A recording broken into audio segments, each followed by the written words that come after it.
Welcome to another episode of Journey to the Pit. I'm Jim Collins and I'll be your host this evening. Well, tonight, if you're normally with us on Friday, 9 p.m. Eastern Standard Time, we typically interview breeders from all over the world, different backgrounds, different terrains.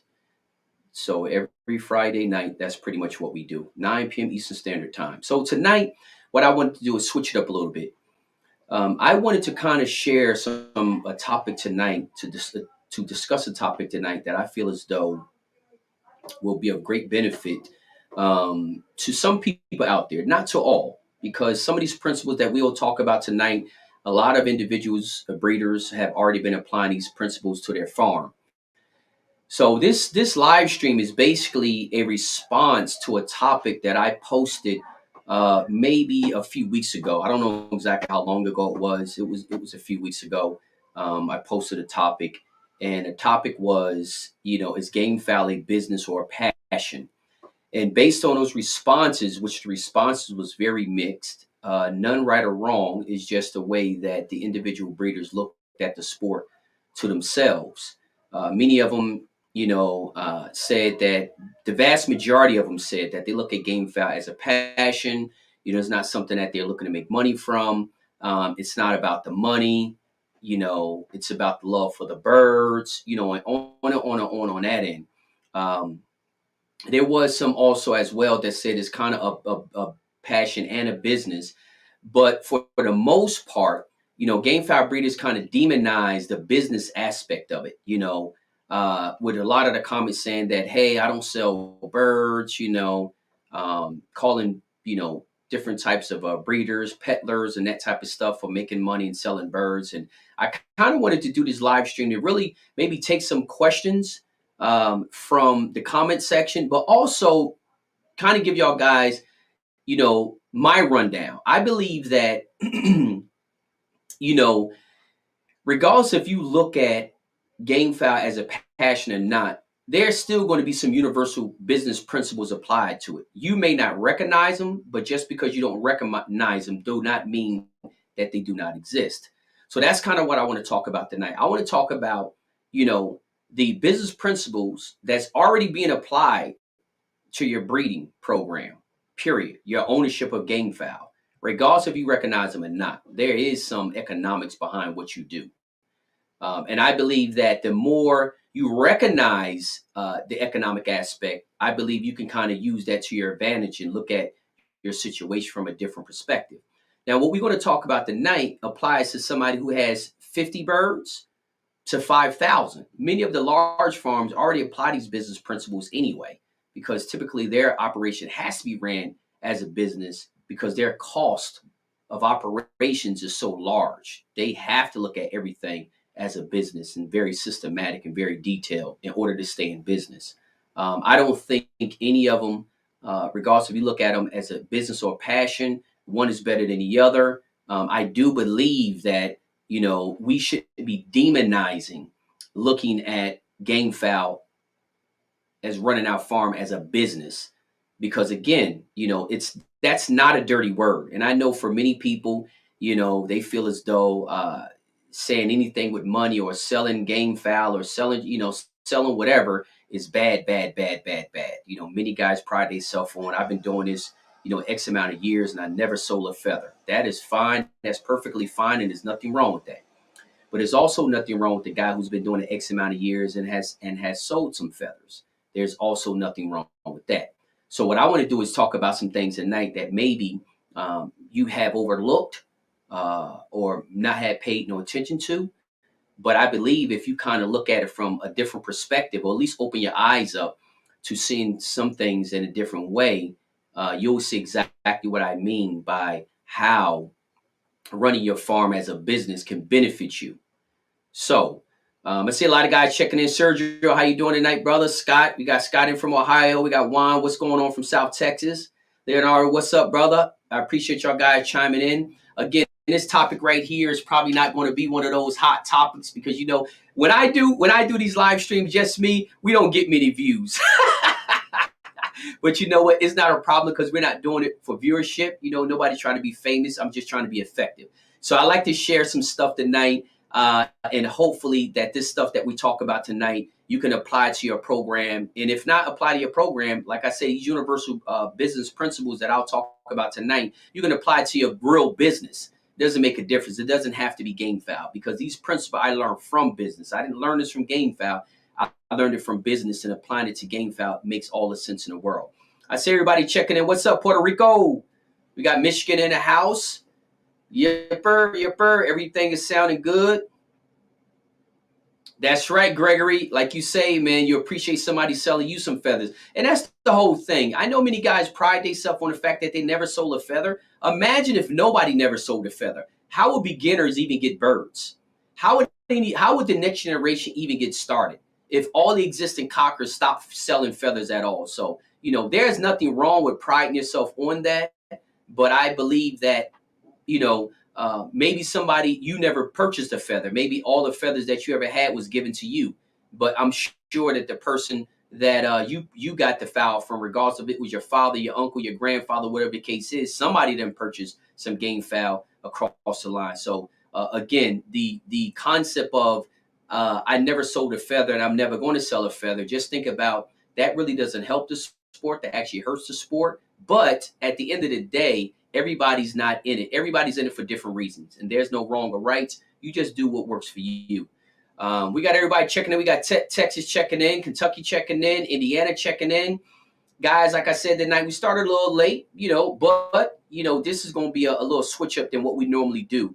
And like I said, if you just chiming in tonight, we're going to be talking about running your farm as a business. I know that may be a dirty word for some people, for some cockers out there who do not like to mix the word business and game fowl in the same sentence. But just bear with me tonight and listen to what I have to say. And I promise you, after this, if you're open-minded and you really look at it, you want to kind of see a lot of things that you're already doing that's business from a business perspective that you don't even recognize you're doing. And maybe I can spark some other ideas in your mind that maybe, have you, if not talk about, do something that I talk about tonight, but maybe, it might click a light bulb off in your head and you might say, hey, you know what? I got an idea now that he said that. So whatever it takes. So we got Brad checking in. We got everybody checking in from all over. We got everybody checking in: Arizona, Indiana, Tanzania. Britt, where exactly are you located, brother? Guys, like with Journey to the Pit, we had people watch from all over the world, literally. Last weekend, when we had another great interview with Juan out of South Texas, we had people checking in from Ireland, from Australia, from Canada, from Mexico. People watch from literally all over the world, the UK, so again, don't be surprised who you'll see checking in. The knowledge is deep and it gets spread very far. We got Missouri checking in as well. We got West Virginia checking in. So guys, let me go ahead and get started with the topic. I appreciate y'all guys chiming in. I don't want to take up too much more of y'all time. This interview is not going to be, was actually not going to be an interview, but this video is not going to be as long as our typical video because we're switching it up this weekend. So let's get on into it. Oh, we got the Philippines checking in, Kentucky checking in. So guys, that's going to be enough with the check-ins. I appreciate y'all guys chiming in. So let's talk about the topic that we have at hand tonight. What are the benefits of running your farm, regardless of what size it is, as a business?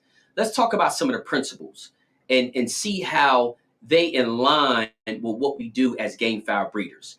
The first thing I would like to talk about, which is the root of all of it. On the game fowl end, it's brood stock, what you start off with. On a business end is raw materials. If your raw material as a product, or a service, what are you offering? So that's going to be the foundation of it. So what I'm going to talk about is more so for product instead of service, which service definitely plays a role as well. But the reason why I'm going to use products, because game fowl, again, can be bought, sold, and traded. So it's just typically like a product, even though it's a game fowl, it's still a product. So let's talk about the raw materials, right? In business, a business to create a product, right, that they want to create and offer to the public or offer to their clients, or create for their own self, for their own use. The first thing they got to look at is the raw materials, meaning that what are the things it will take for them to create this product.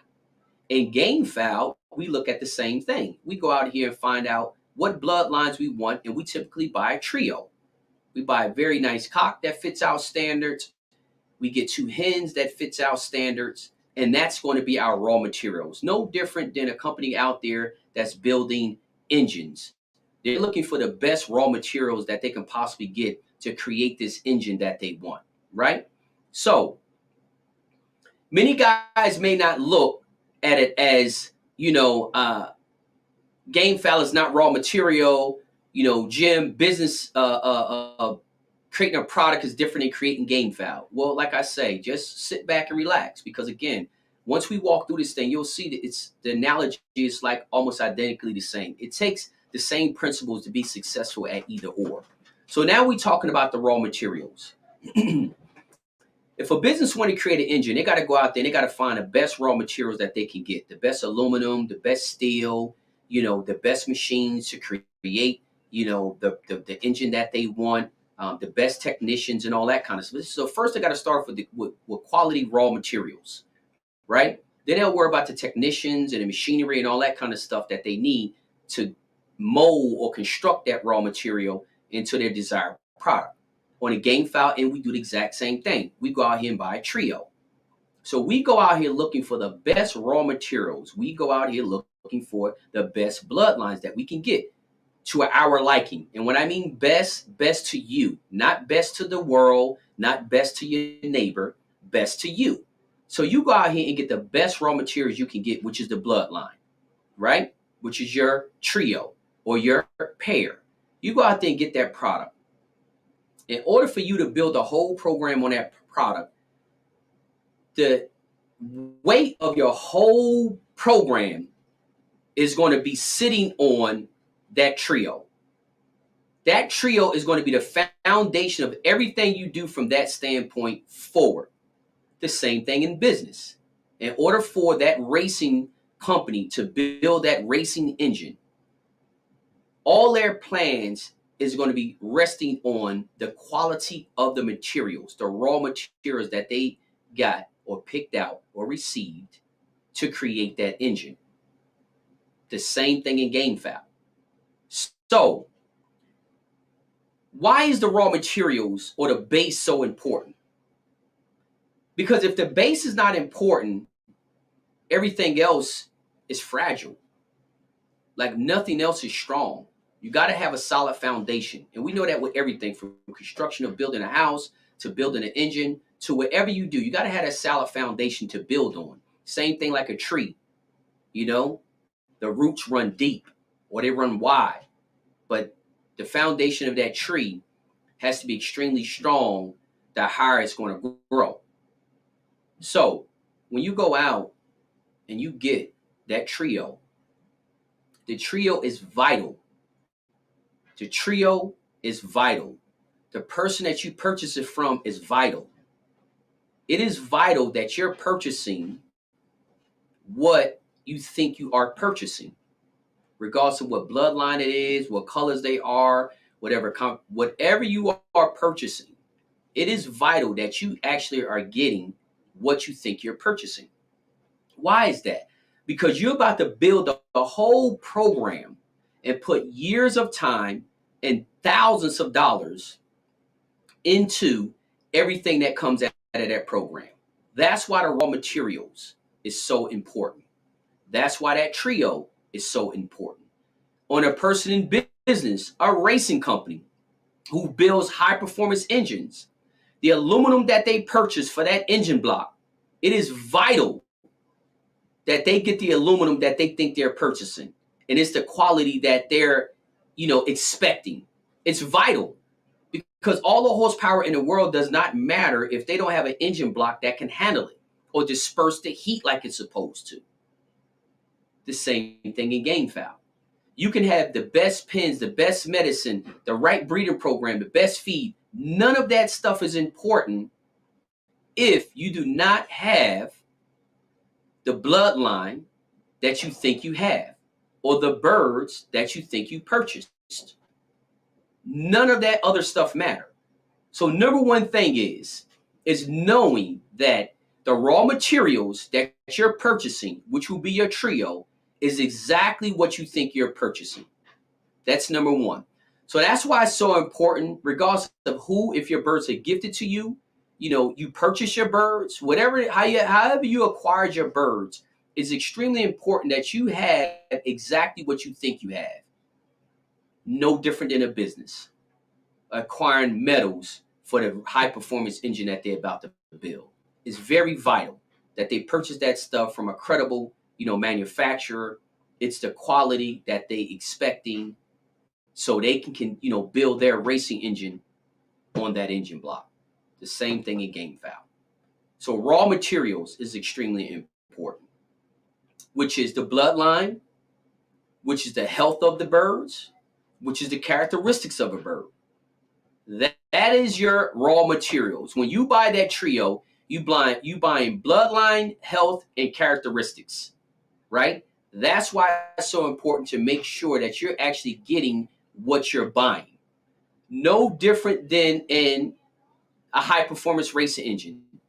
If they're ordering or purchasing aluminum to build a high performance aluminum block, they need to make sure that that aluminum is the exact aluminum that they went out there to purchase, and it's not some aftermarket or secondhand or imitation or almost like the original. No, it has to be exactly what they're purchasing. So in game fowl, that's going to be step one of your investment. I don't care if you purchase the trio or not. It's still an investment, because you may not pay any money monetarily because it was gifted to you, but how much time and money are you going to put into it the next at least a year? Actually, it's going to be at least 2 years, because even if you breed them, it's going to take really 2 years to see exactly what you produce. So you're about to put 2 years of time and money into that trio, even if it was given to you for free. So it's still an investment, period, regardless if you purchased it or if it was gifted to you. So then we move on, from the raw materials, which is the bloodline, the health, and the characteristics. You need to have all those three things in place. You need to invest your time and your money or your energy, whatever the case is, to acquire exactly what you're looking for in those three categories, because you're about to put 2 years of time and money into that trio. Okay? Then we move on over to the process, which I would call like the systems, from raising our biddies to raising our chicks to raising our stags to raising our cocks, how we cull, all that kind of stuff. That's the process. That's the process. From a business standpoint, that high performance engine shop, their process is getting the right technicians to put all the parts together, all the raw materials together that they purchase, put them all together into a working order. And that's exactly on the game fowl end. It's a process. We do the breeding. Then we had the biddies. Then we go through the biddy process. Then we have the chicks. And then from the chicks to the stags. Then from the stags to the cocks. All of that is a process. And each one of those four stages, you should ask yourself, is there a system to each one of those four stages? Do you have a documented system to each one of those four stages? In business, the reason why, say, example, franchises are 90%, has a 90% success rate, and the independent business has a 90% failure rate. One of the biggest things between those two businesses is a franchise is well documented. A mom and pop shop has very little documentation. So that's one lesson. That maybe we can apply from business and apply to game fowl. That, to me, again, I don't really think it's hard, because typically we all have our systems already in place. Just a lot of them are not documented. What is the importance of documentation? Well, the importance of documentation, one thing is it promotes consistency. it minimizes, not eliminates, but it minimizes mistakes that result in inconsistencies. And it gives you something to look back on so that you can make so you can make adjustments to get different results. If your system is documented and you're getting one result, if you tweak your system, your documented system, if you tweak it, you're expecting to get a different result. Regardless of how big or how small that tweak is, you're looking for a different result. That's why the documentation of your program is extremely important. That's something that's not talked about, promoted, and very rarely seen. The most documentation many of us do is record keeping.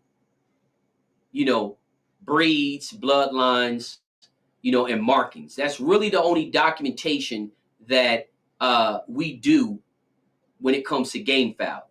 It's a lot that we can learn from the business world as far as the documentation of our systems running a farm. Again, doesn't matter if you have 20 or if you have, 2,000. Documentation can really serve you well because you can always go back and look at not only the results that you were having at that time, but what you were doing at that time to produce those results. So documentation, something that the business world has used with ultimate success, is documentation. Document, document, document, document. Because you'll always have something to refer back to look at what you were doing, what systems in place at that time, and what the results those systems were producing. So documentation is something that I think game fowl breeders, regardless of the size of your farm, should add to their program. Because y'all guys already know how y'all run your program on how y'all take care of your biddies. Y'all run your program on how y'all take care of your chicks. Y'all run your program on how y'all take care of your stags. Y'all run your program on how y'all take care of your cocks and hens. Y'all already pretty much do this. But I'm telling you, if you add this one extra thing to your program, which is documentation, believe me, you will be amazed. You will be amazed that just by documenting your system, you will probably already make some adjustments to your system. Once you sit down and you start documenting it and you look at things, you're like, you know what? I do that, but you know what? Let me try something else. Documentation encourages you to analyze your system. And when you analyze your system, that's when you become more in tune to the results that your system is producing. That's why documentation is so important. A lot of guys won't take the time to do it, but I'm telling you, for the ones out there, document, write down. You don't know how many breeders I talk to and cannot, a lot of them can, but it's some that cannot recite every single thing down to the day of how they do everything. It's like, we do it probably around this many days or that many days. And no. And then we start around this time, or maybe at this age. Document it. I'm telling you, there's nothing wrong with documentation. It is actually an advantage. It's not a disadvantage. Documentation is actually an advantage. Let me give you an example. Back to the restaurant business. Restaurant business has a 90 to 95% failure rate within 5 years. Within 5 years. A franchise restaurant has a 90% success rate. You have to ask yourself, what is the difference? Why does a franchise organization has a 90% success rate and an independent operation that probably got the best burgers, the best steaks, the best seafood, the best of everything, has a 90% failure rate within 5 years? One of the differences is documentation. That franchise have years of documentation that they have been analyzing. So when they put together a strategy and open up a store, they know exactly where to open up that store. They know exactly how many people in that neighborhood is going to patronize that store. They even can predict the income of that store before the store is even built. Mom and pop operations can't do that because they typically only documentation they have typically is recipes. They have no operational documentation. And then if they do, it's operational documentation that they started on their first store, which there's no history to analyze. So That's why I'm saying documentation is something that you should add to your program on every single stage. You have 4 stages. You can say 5. You can say 5, which is going to be brood stock, your biddy program, your chick program, your stag program, and your hen and cock program. So some people count it as 5, some count it as 4. They start with the biddy program because they feel as though they don't have a program to pick brood stock. I think we all do. We just don't have it documented. So guys, that's the process. So what do you do when you document your systems? You document how you pick your brood stock. You document how you raise your chick. From the incubator to the hatcher to, the brooder. You documented all that. And so you throw them out there to free range. All that stuff should be documented. When you're giving vaccinations, what are you putting in their first water? When do you give them feed and water? Exactly what kind of feed and water are you giving them? I mean, not water. Well, I'm going to say water because a lot of guys, put vitamins and stuff like that in their water. So again, documentation of this stuff. You should have a whole documentation of your biddy program. I call them programs. Some people call them systems. They're all systems. But again, document that stuff. Because again, a year later, 2 years later, you might look back and just say, for an example, say they change a product that's no longer available, which has happened over the last couple of years with antibiotics and stuff like that. Say they change a product. If that stuff is documented and you not only know what you're giving them, but you know why you're giving it to them, and you understand what the ingredients are in that product, it'd be a lot easier for you to go back out on the market and try to find a replacement. But if you're giving them a product and you don't really know what's in that product, you know what it's for, but you don't really know what's in that product, when they take that product off the market, what happens then? Then you all on Facebook groups asking questions. Now you're asking questions after the fact instead of asking the questions before the fact. So that's something, again, the importance of the documentation.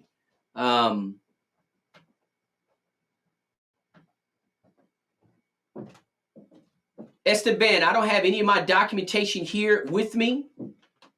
I don't have any of my document, but let me give you, and you can already see in some of the comment section, like Phil Anderson says he uses a notebook. I can tell you kind of what I use because I document a lot of stuff. This is kind of what I use. I got tabs on it. And with these tabs, it's different topics, it's different subjects that I use. So that's pretty much what I use. But I do a lot of documentation, guys. Got this documentation. Give an example. More documentation. More examples. More documentation. More documentation. Like I say, guys, this stuff is just documentation. Again, you just want to buy these things. Buy them. Because it encourages you to document stuff. I got document stuff all over the place. Books, and as you can see, a lot of them have pens still in them. So when I need to document, the pen is already in it. So it's the same, with documentation. I document a lot of stuff. Always got pens around because I keeps a lot of notebooks around. Again, just on this table right here alone. Just look. Just on this table right here alone. 4 things. 4 pads. I got 4 pads. Just on this table alone. And every last one of them got stuff in them. Documentation. And again, I would start out with, Esteban, to answer your question, I would start out with documentation, and I would get one notebook like I did with this. This is the stuff kind of for the website. That's why this was purchased. With tabs in it. Or by the individual notebooks. You get these notebooks from Walmart for, I think they less than 99 cents. I think I paid less than 99 cents for them. But you just get the regular little notepads, from Walmart. and use those. And I would get one for each system. Start documenting your brood stock program, your biddy program, your chick program, your stag program, your cock and hen program. Just get a notebook for each of them and start doing documentation. Whatever is comfortable for you, whatever works for you. And again, the first book may not be right, but you only paid 99 cents for it. Don't worry about, I might have to rewrite it. Don't worry about it being perfect. Just scrap, just start writing stuff down.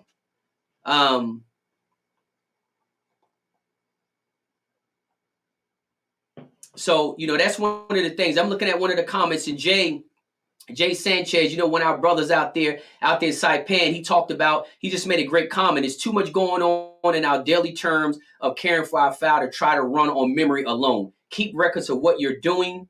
What you're doing, be it for your brood, pins, eggs, chicks, management, medication, etc. Exactly. Like I said, guys, some of the stuff that I talk about, guys are already doing this. And a lot of y'all guys are already doing it, but y'all just really doing it in your head. I'm saying that it's time to add another advantage to your program, which is starting documentation.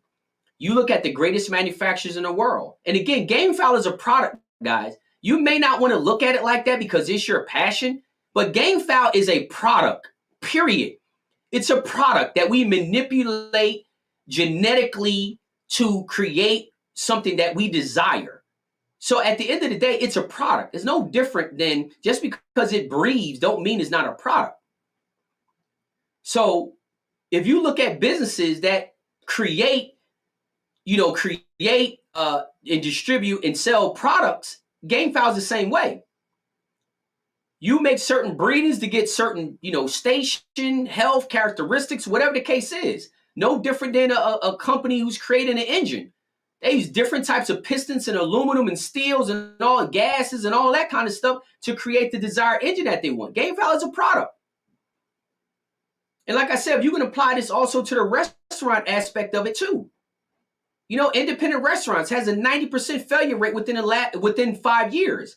A franchise has a 90% success rate within the 5 years. One of them have little to no documentation, which is the mom and pop operation, while the franchise has not only 1 year of documentation, but they have years of documentation. So they can go back and look at trends, what's working, what's not working. The mom and pop operation can't do that.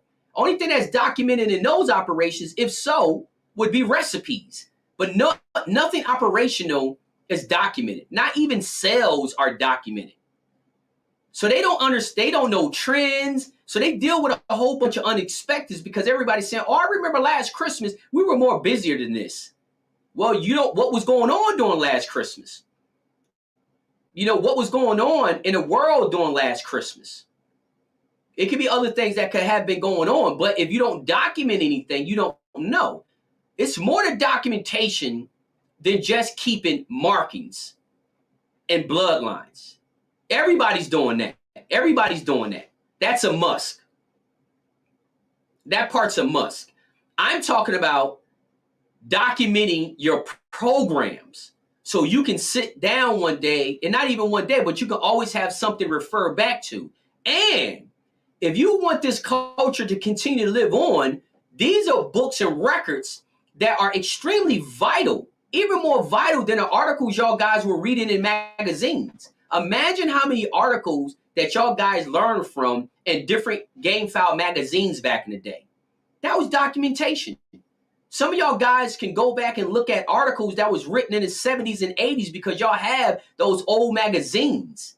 You see how valuable that stuff is? You know how valuable it is to be able to be in the 2000s and you're doing something on your farm and for you to look at an old gamecock or grit and steel and find out that back in the 70s, the guys were doing the same thing or they were doing something a little different and you try that today. It's documentation.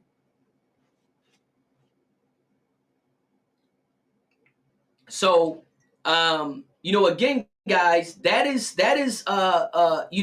the things that you can take from the business world and apply to your game farm that, again, in my opinion, can be very, very useful. Very useful. And it doesn't harm. It's not going to take away. Documenting what's going on your game farm can only help you. It cannot hurt you at all. You cannot make a mistake on a documentation. So anybody who's like, I don't know if I really want to do that, ask yourself this one question. Why not? Why not? We all have time. We all have time. So you have to ask yourself, why not? Why would I not want to document all 5 phases of my farm when it comes to the game fowl? You can even document what you were spending on lumber. You know, what you were spending on lumber. Guys like, oh, that really don't matter. It does matter. Because look at the cost of lumber now versus what it was a year ago. What was gas prices a year ago? You know, what was fence prices a year ago? All of them kind of things you can take in consideration, because just think about this. Think about, you want to expand, because I do know some guys that expanded. Some guys expand season over season, some more than others. Some kind of stay the same. Don't you think it's important for you to know what it costs you to build 20 extra pens this year versus last year? But if you don't have anything documented, you don't have the slightest idea until you go to the cash register. Until you go to the cash register, you don't even know how much it's going to cost you to build 20 extra pens this year versus last year. But if it was documented, you can find out exactly what 20 pens is going to cost you this year without even leaving your home.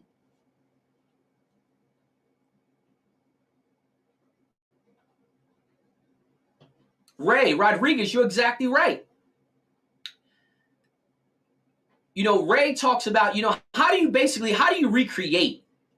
You know, how do you recreate that superior brew cock if you don't have documentation, right? And I know y'all guys say, oh, we all, and I know many of our guys, probably 90% or whatever the case. Well, I don't think it's 90%, but a large percentage, well, probably about 60%. You know, if you document this stuff, document what you're doing on your game farm with the brood cock and your hen, that type of documentation is priceless. Well, I ain't gonna say it's priceless, but it's valuable. Put it this way. It's not priceless, it's valuable. And what I mean by valuable is one wrong decision in putting a brood pen together can actually cost you thousands of dollars in 2 years of your time. And your time is priceless. I know we don't treat it like that, but it is. So we got some really, really good comments coming in.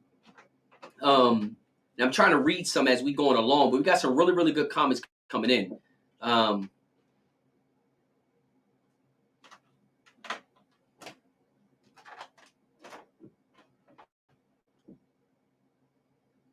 Okay, Alan said this. Now, you know, and you can agree with him or disagree with him.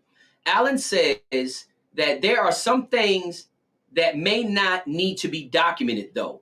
Only the stuff that you see what helped you succeed and what caused you to fail. If not, you may end up with a big mess of unnecessary information. Alan, my question to you is, if you're documenting the stuff that made you succeed and documented the stuff that made you fail, I'm trying to figure out what else is it to document. I think that covers it all. If you're documenting the things that made you succeed and documenting the things that make you fail, that's all the documentation. That's everything. I don't understand. Like, what? Give me an example in the comments of what you mean by unnecessary. So, Alan, I want you to post in the comments of what you think. But this is the thing, Alan. Alan says his response to my question was, Alan says, especially here in the U.S., may not apply to the Philippines or PR. The question is not you comparing your program to somebody else. The documentation is for you. So it don't matter what's going on in the Philippines. It doesn't matter what's going on in the PR. You're doing documentation for your farm, your operation, your system, your chicks. You're not documenting so you can compare your notes to who's doing what in the Philippines. That's irrelevant. I'm talking about creating systems for your records, not somebody else's records, not to compare your records. These documentation is for you, and it could be for your eyes only. So that's what I mean about documentation, but it's not a comparison. You're not comparing it against somebody else's notes or what somebody else is doing.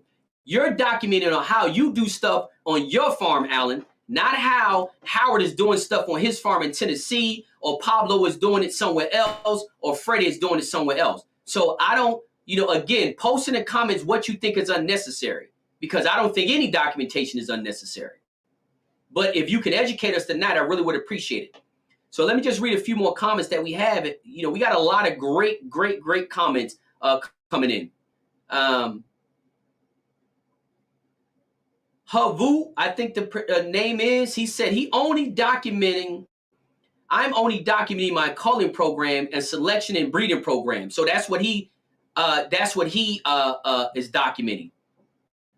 So again, that's the part he is documenting. 3 aspects. He's documenting his culling, he's documenting his selection, and he's documenting his breeding. Hey, add a couple more documentations in there. Now the stuff that I talk about. Start documenting your BD program, your chick program, your stag program. Start documenting that, because it's stuff that you're already doing. You're not going out there with guesswork. It's stuff that you're already doing. So that's what I would say to that. Let me read it some more. We got a lot of great Alan, I mean, you can send it to me, Alan. But again, I would rather for you to put it here so everybody can see it, because I don't need it. I don't need it. The show is about sharing it with everybody else. So you don't gotta, I mean, it is great that you can send it to me. That's fine. But I would rather for you to post it in the comments section so everybody who's watching the show, from YouTube to Facebook, the group and my page, that they all can see it as well. So, again, this is not something that I need to see, because this is just something I'm sharing. I'm not telling anybody what to do. You can do whatever you want to do. My point is I just thought to talk about a topic to bring maybe some light, or maybe some attention, or maybe give you one of those aha moments, like, aha, you know what? I'm going to do something. And it may not be what we're talking about in this show. Something we talk about in this show may spark your interest or your idea to do something else. So again, Juan talks about a documented percentage of healthy offspring versus sick offspring. Help make decisions on whether and not to make those matings again. That's exactly right.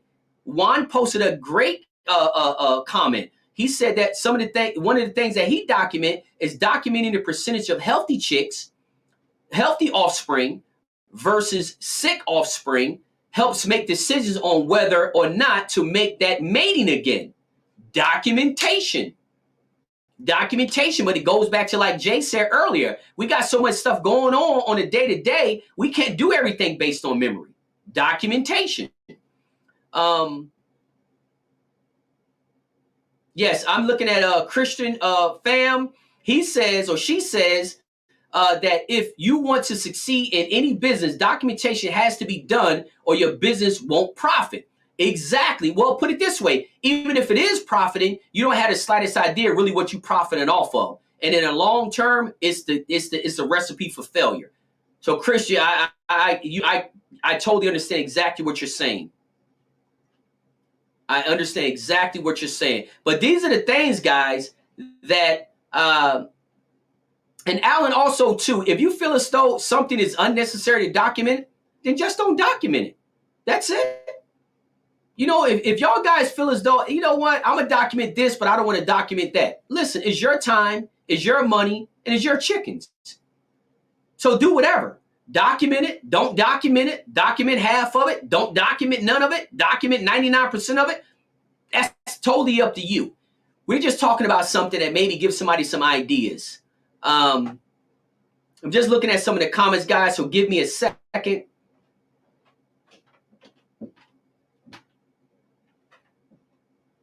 Nick Heron was saying that when you do everything by yourself, such as breeding, raising, feeding, and showing, you better be documenting everything. I promise it will help you in the long run. Nick Heron, you're exactly right. That's exactly what I'm talking about. You gotta be, in my opinion, being in business, look, things are unnecessary until they're needed. That's what people don't understand. People look at things as unnecessary until they're needed. People don't value car insurance until they get in a car accident.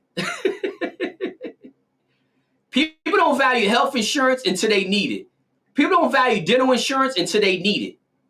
So it's documentation. Mom and pop restaurants don't value tracking customer complaints, customer behavior. They don't value or document the check average that a couple spends when they come in the store.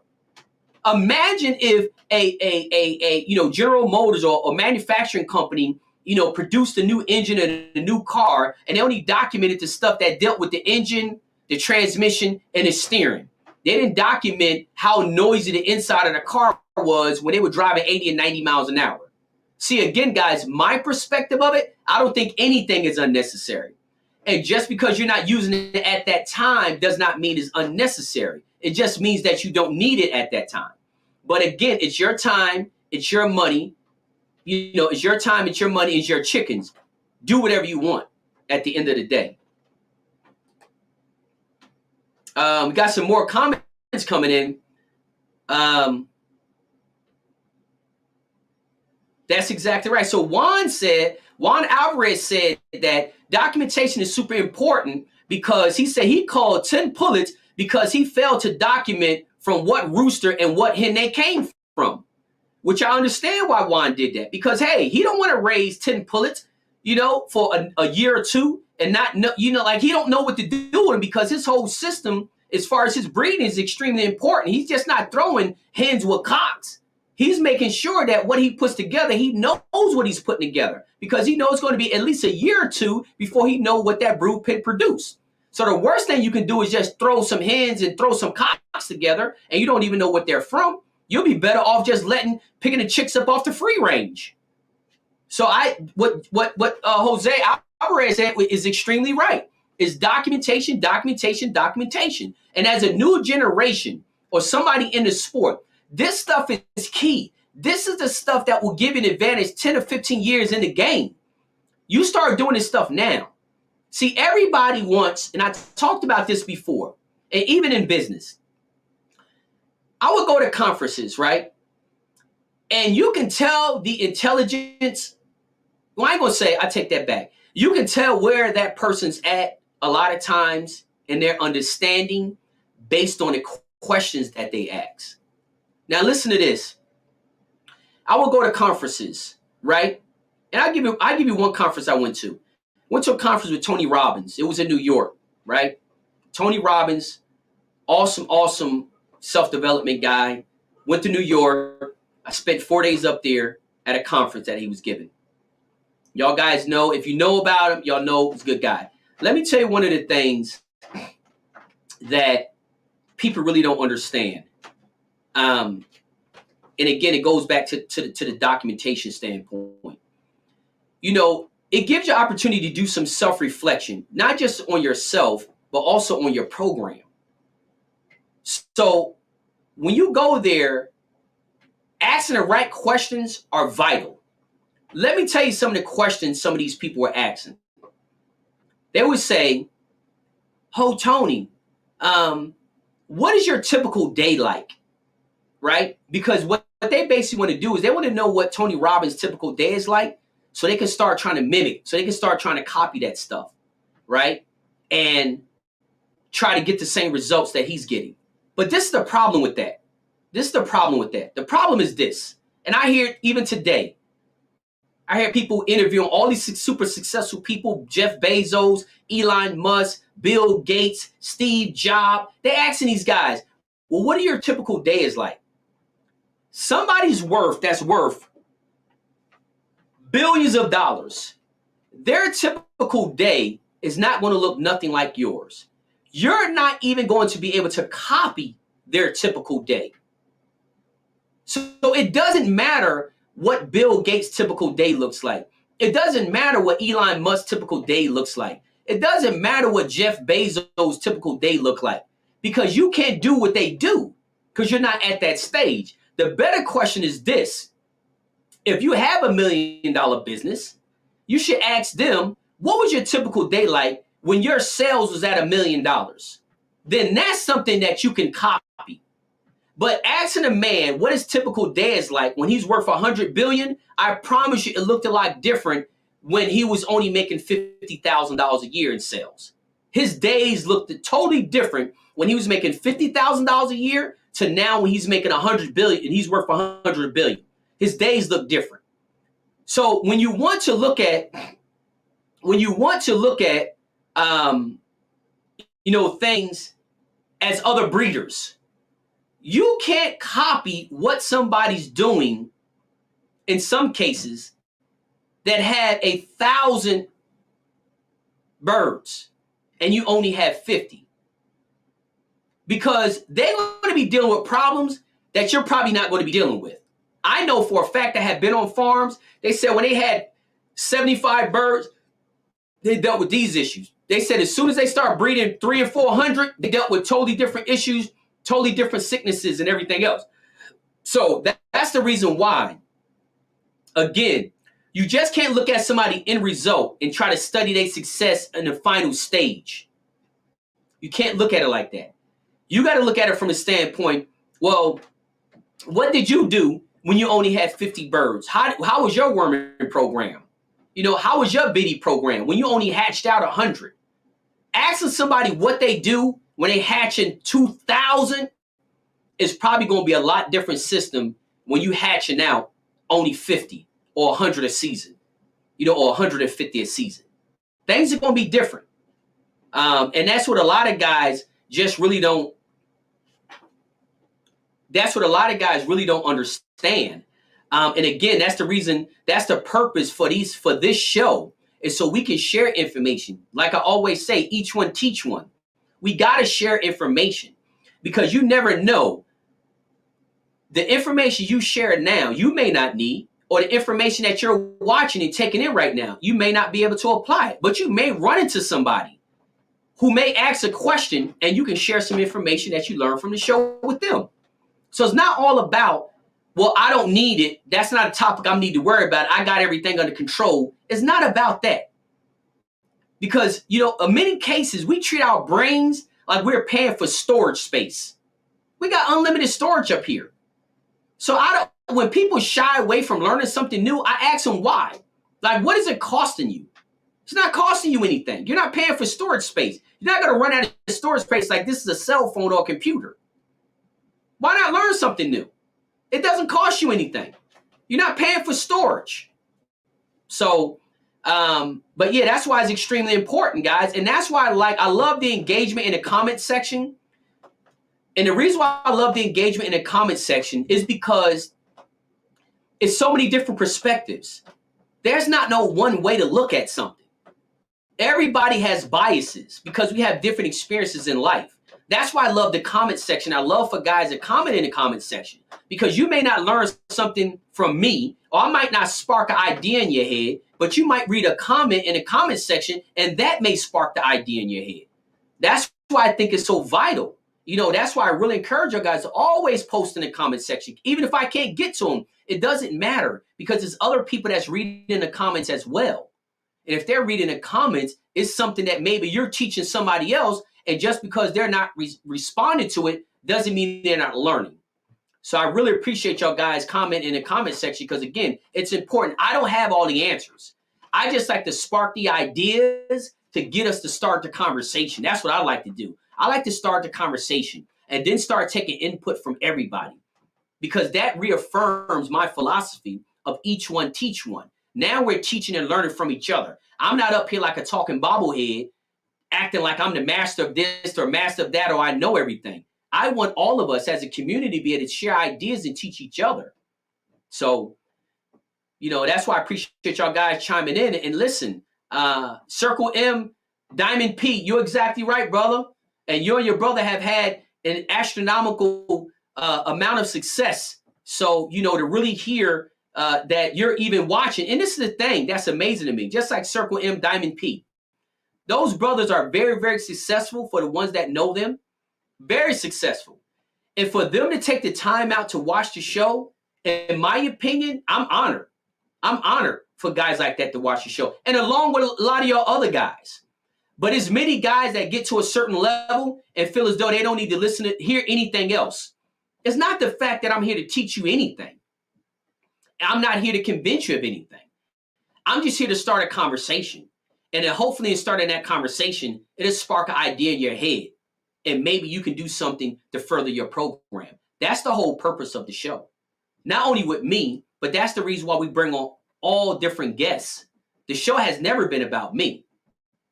So again, we bring on all these different guests so you can get so many different perspectives, because there's no 1, 2, or 3 people that can tell people all over the whole entire world how to do everything. Just think about that. To me, it's almost dangerous. You cannot have 1, 2, or 3 people telling the whole entire world exactly how to do things. I mean, we kind of see that in our lives as human beings, right? And we know how big of a problem that is when you got a small group of people trying to tell the whole world or the whole nation how to live, right? So, yeah, guys. So, Australia, Matthew McKenzie.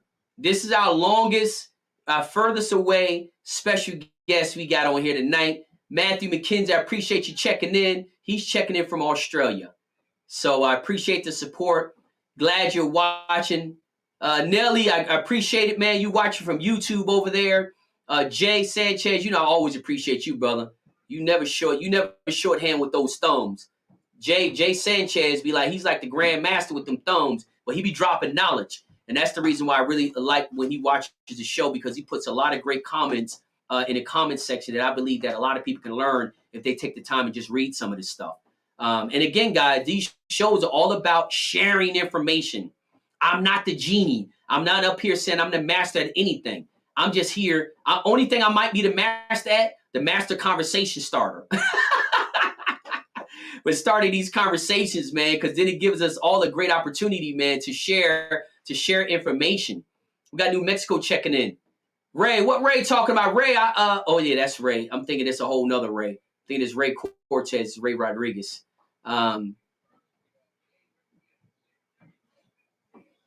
Yes, Ray Rodriguez said this, which again, Ray, that goes back to a response I gave to Alan. Alan was saying that, to him, it's certain things that's unnecessary when it comes to documentation. I'm not saying I agree or disagree. It's just me personally. I believe that it's a lot of things seem unnecessary until they're needed. So document. Ray said that yes, sir. Anything and everything that got you the results you were looking for should be documented. And I believe the results that you're looking for and the results that you wasn't looking for goes back to a comment that Juan said earlier out there from South Texas. He talked about documenting everything due to the fact that you can document health and sicknesses. This way you know what breeders not to do again based on how healthy and how sick the chicks come out. That's, again, documentation. You're not sitting there saying, I wonder why these chicks came out so bad. Hey, maybe it was a repeat breeding. Maybe it wasn't. But at the end of the day, I think it's very vital that you'll be able to go back and look at the information and say, hey, you know what? I realized that that's a repeat breeding. And this is the second time it happened in 3 years or 3 breedings. You know what I mean? So again, good information that we're sharing with each other. Rojos Ranch from YouTube. Appreciate it, man. Appreciate it. Ray Cortez, we got a surprise coming up. But Ray, I hope you're enjoying your time if you're still out there on vacation. I hope you're enjoying your anniversary and vacation. You got some just reading some of the comments that's coming in. Guys, I think we all agree to a certain point. Or maybe we don't agree. It's not about agreeing or disagreeing. But I appreciate we got some great comments coming in. I'm gonna try to read some stuff from the comment section.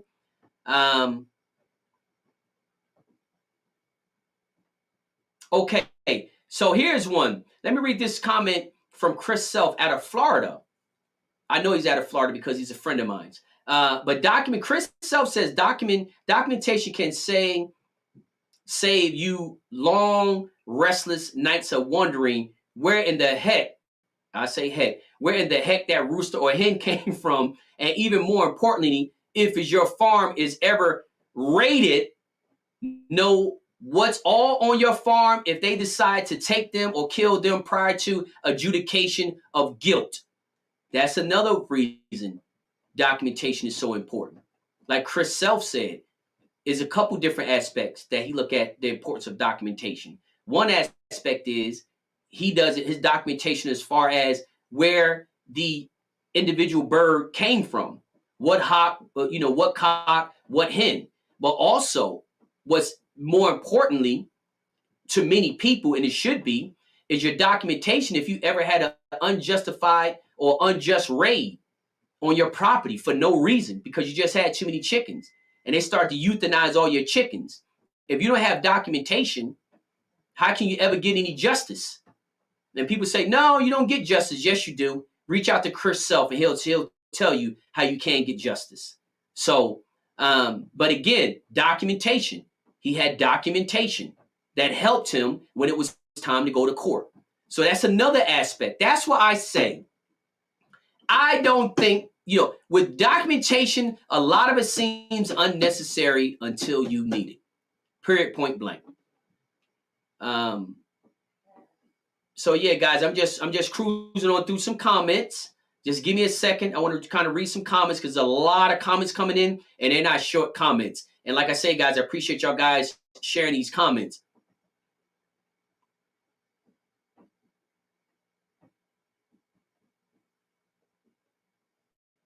Okay, let me read Daniel Romero. Daniel Romero said, my dad, very old school, never documented a single thing. He keeps what he likes and sells what he doesn't. Just that simple for him. I, on the other hand, do to document everything from feed to leg colors. Daniel Romero, again, brother, there's nothing wrong with it. Your father did what worked for him. He kept what he wanted and got rid of the rest. He ain't do no documentation. No problem. If that worked for him, then he continue on doing it. But you, on the other hand, as a second generation, you took a different approach and you said you document everything from feed to leg bands. Again, I'm sure that you being raised by your dad and brought into the game by your father, I'm sure you see the benefits of the documentation versus the non-documentation. I'm sure you see the benefits. Yeah, guys. So give me a second. I'm trying to read some of these comments. We got a ton of comments coming in. A ton of comments. We got St. Lucia in the house. But we got a ton of comments coming in. Give me a second, guys. Let me read some of these comments because people are listening to this from the podcast. So I want to read some of the comments so when I respond, they know exactly what's going on because they're not watching it, listening on a podcast. Okay, Frankie says, I try not to breed birds that came from the same game farm. I try to breed birds that are from different farms that has given me better results in my yard. Exactly, a result of documentation.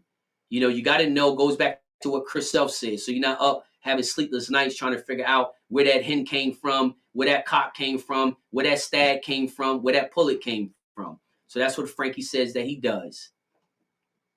And I noticed, guys, on a lot of the people that watch from the YouTube channel usually are outside of the United States, which is pretty cool.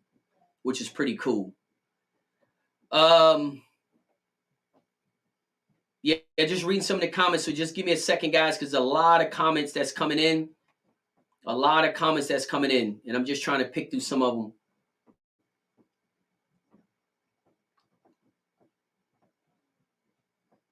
Okay, this is what Nick Herron is saying. Let me read Nick's comment. Nick comment said, I can tell you one thing to document. Go back on the interviews and grab a pad and start documenting. It will really help on a bunch of questions. Let me tell you something. Nick Harrington, you are 1,000% correct. I purchased the John Marks DVD. When he first came out with it. I think he may still sell it. I don't know if he still sell it or not. But I purchased the John Marks DVD, right? And no, I didn't ask him to send it to me for free. Let me show y'all something right quick.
guys, we for some reason, man, I was doing something. I was messing around inside my car, trying to pull this DVD out my laptop and knock the feed off.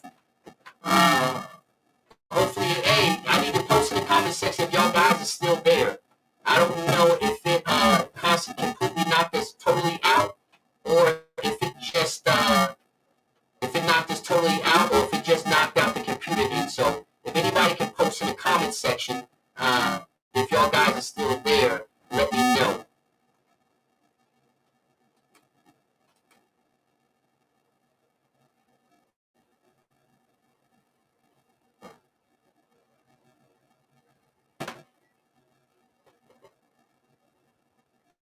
Sound is echoing. Okay, 1 second.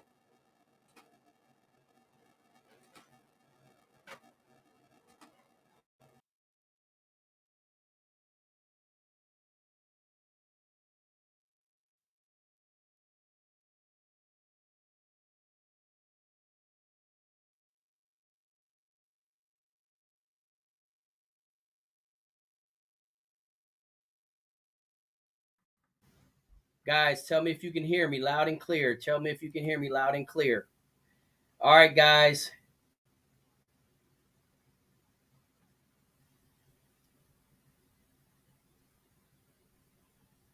Okay, tell me now. I apologize about this, guys. I know I'm clear. Okay, okay. Perfect, guys. Perfect, perfect, perfect. We back out in order. We back in order. Okay, thank you very much, guys. I appreciate y'all guys hanging around. I'm sorry about that. What I was actually doing was I was showing y'all guys, uh, and I should probably shouldn't have done it while I was doing this, but I knocked one of the cords loose as I was trying to go into my laptop. But I went into my laptop to show y'all guys I purchased this DVD from John Marks. Um, and in that DVD, what I basically did was, I think it's about 2.5 hours long. But basically, what I did was with the DVD is I sat down with a pen and a pad, just like when our early guest was saying, who was that? I think it was Nick. I think Nick was one, or somebody. Somebody had commented earlier. Oh, Nick Harrington talked about how to go back to your interviews, that how to go back to the Journey to the Pit interviews and listen to the interviews again. This time, sit down with a pen and a pad and start documenting. I know plenty of people who do that. I do it myself, just like I did with John Mark's DVD. You can drag it below shop. I sat there and I documented everything, that he was talking about, with different type of sicknesses, and a lot of the stuff that he talked about, I actually never encountered. I never encountered. So it was a lot that I learned, because a lot of the sicknesses he talked about, I never had those problems. And then also too, he talks about a lot of preventive measures. So again, documentation, documentation, documentation. And that's why I think again, it's so vital. Like I say, you don't see the need for something. Things seem unnecessary until they're needed. So Ray Rodriguez said he want to use pointing for example. Pointing is one of the hottest topics, one of the, well, hot, not hot, the most debated, one of the most debated topics in the industry. But again, Ray said that he believes, he does documentation when it comes to his pointing, so he can gain some consistency. And I think that's the benefit of documenting across the board, period. Is so you can sit back, evaluate, and make some adjustments. I just don't know. Again, you can do stuff from memory. Guys have done it for years. You can do stuff from memory, but just ask yourself this question: what is it costing you to document? You know, what is it costing you to document? What is it costing you to learn something new? You know what I'm saying? Like, it doesn't hurt you to learn something new. It don't hurt you to document something. What's up, Donald? Just checking in. So yeah, guys, again, we got a lot of comments coming in. Don't be shy on the comments, but let's go ahead and move to the last part of it. Uh, the last part of it is the distribution. or the yard. So the first part of the show, we talked about the raw materials, which in game fowl is your bloodlines, your health, and your characteristics. The second part is a process, which is our systems and how we put things together, how we determine what goes in our brood pens. What's our biddy system? What's our chick system? What's our stag system? What's our cock and hen system? What's our culling system? Then we move to the last phase is when we get everything out there on the yard, which I call distribution. In business, it would be called distribution. For people who don't sell, it'd be like distributing them to the yard. So what I mean by that is, guys, with a company, they have to get their products correct before they offer them to the general public. I believe in game fowl, it should be the exact same way. And for many guys, it already is that's the exact same way. They, make sure they get things right before they start selling fowl. Guys, even if you don't sell fowl, you should make sure you get things right before you get them out there on the yard and keep them in these pens and all that for a whole nother year.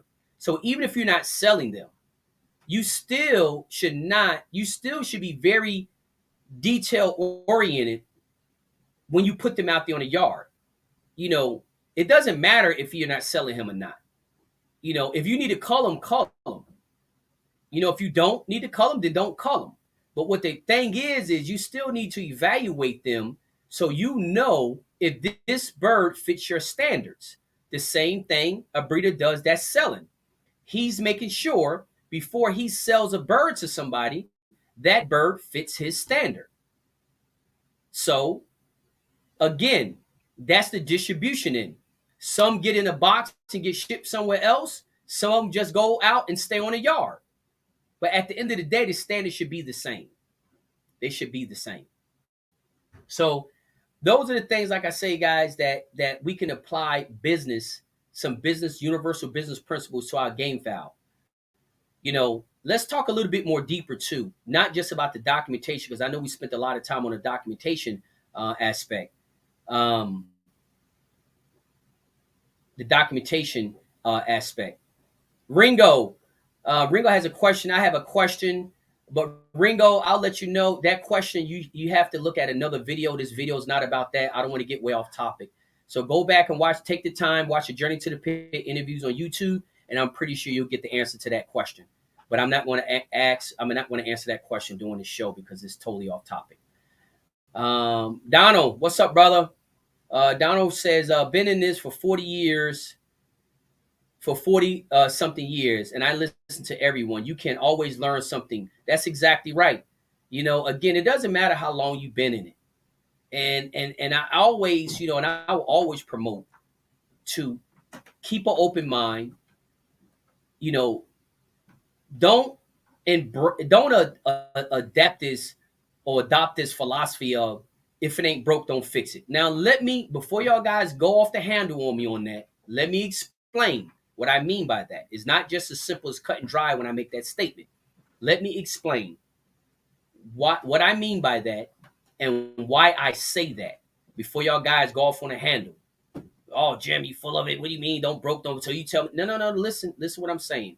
Just hear me out, and then you can make a determination from there. Because at the end of the day, like I always say, it's your money, it's your time, it's your chickens. You can do whatever the heck you want to do with them. So this is what I mean by, and this is why I do not adopt that philosophy of if it ain't broke, don't fix it. Even in business, if you go to any business school, or if you look at any successful business, they are constantly finding ways to improve every single phase of their business. That's the reason why they document so much as well. So they can always go back and look at their systems and see if there's a better way of doing something. Y'all guys don't believe me. If you look at that interview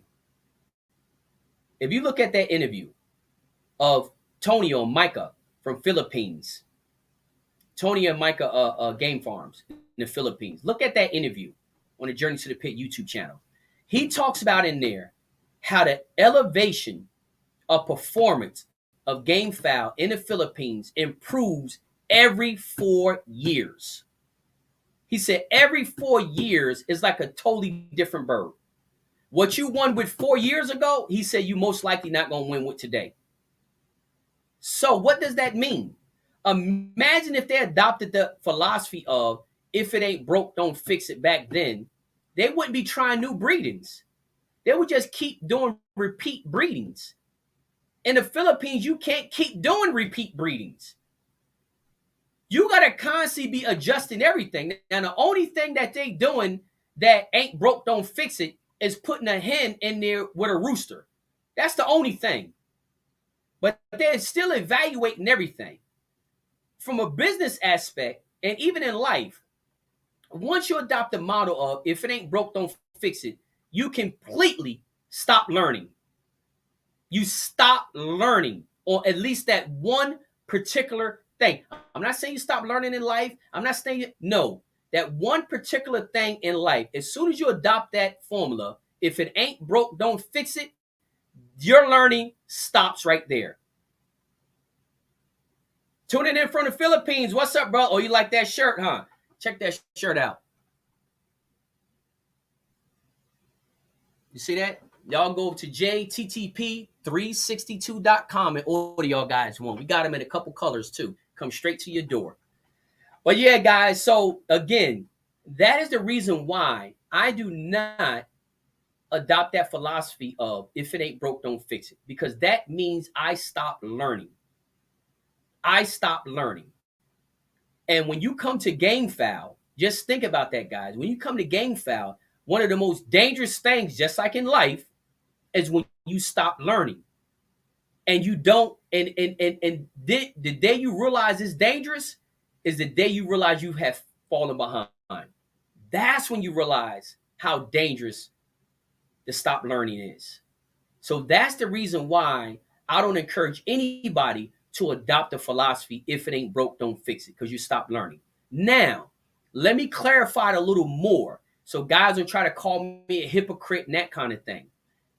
I'm not saying you go out in your yard and you water your chickens a different way every day. I'm not saying that. I'm not saying, you automatically change your way you put your brood pens together. I'm not saying that.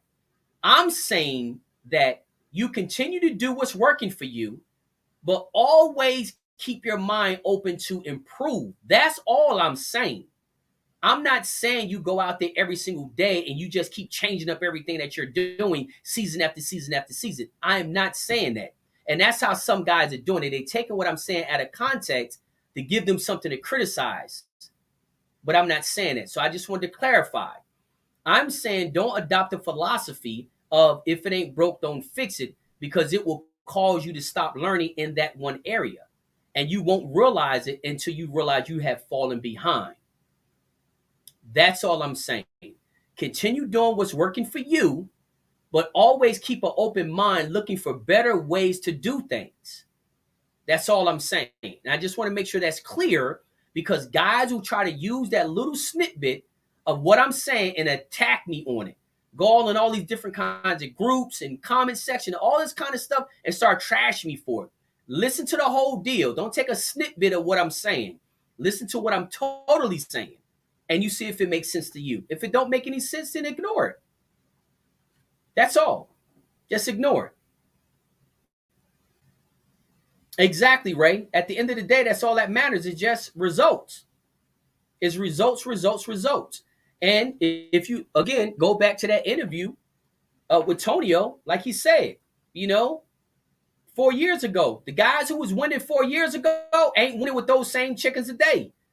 You constantly have to be looking for a way to improve every aspect of your program. And if you can't find better feed, then try to find better selection.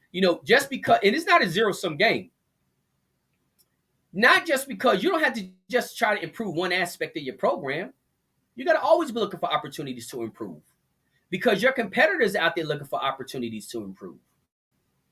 So I wanted to clarify the if it ain't broke, don't fix it philosophy. It's not that I'm saying do things different every day. I'm just saying, don't never stop yourself from learning. Continue doing what's working for you, but always keep a very open mind and looking for ways to better yourself, you better your program.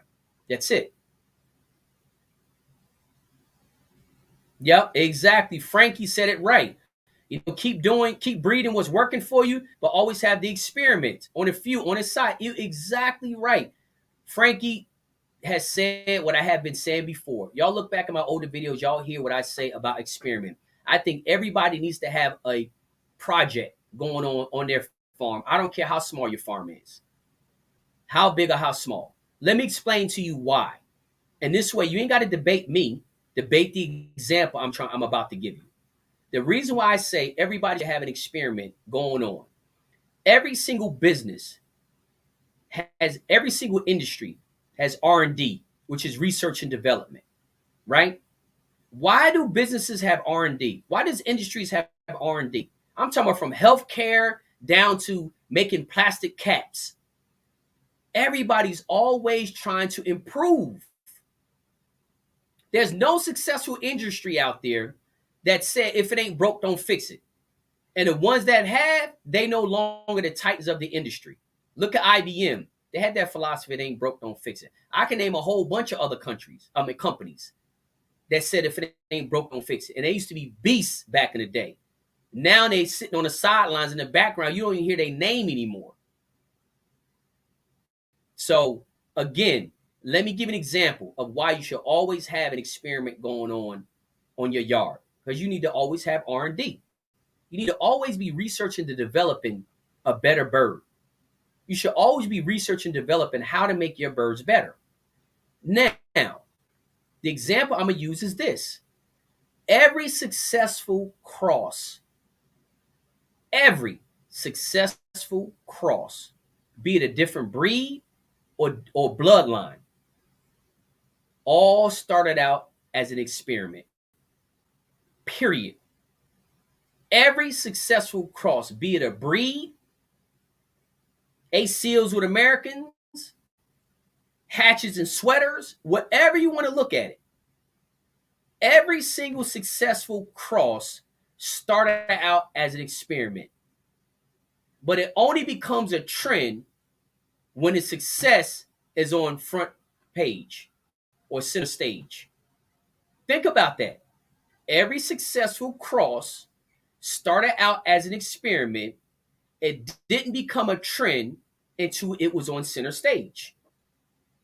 Now, post in the comment section if you disagree. Or no, I ain't gonna say agree or disagree.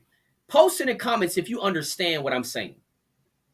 Every successful cross, be it bloodlines or breeds, all started out as an experiment. And none of it became a trend until it all became successful on the center stage. And we all know, because there's a transition now with a cross that a lot of people now are starting to get into. Why are they starting to get into that? How did it even happen? Somebody went out there and tried to cross those two different breeds and fine-tuned them and started to get the results that they were looking for. Now they started to become a trend. Now you got people all over the country and the world trying the same thing in their own backyard. Well, it was all started as an experiment, period. It was all started as an experiment. But imagine if they adopt the philosophy, if it ain't broke, don't fix it. There won't be no crosses.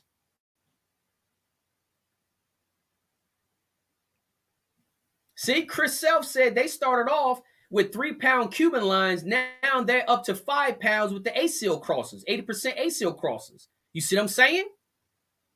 And they're having success with them.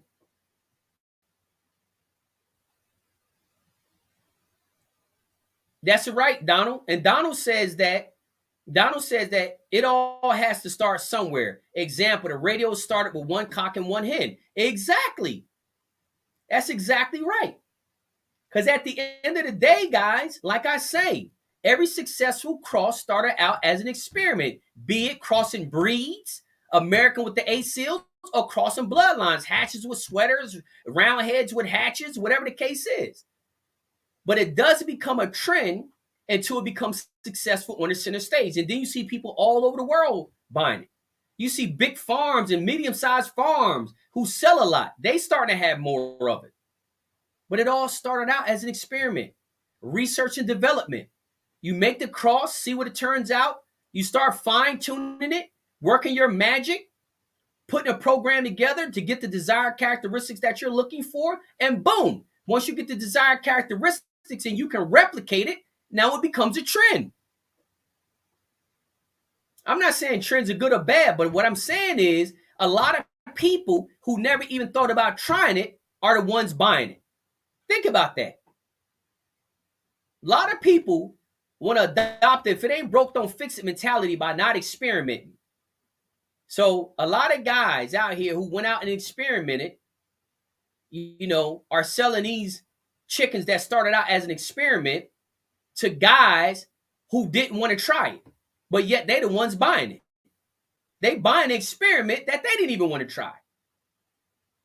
So it's just something to think about.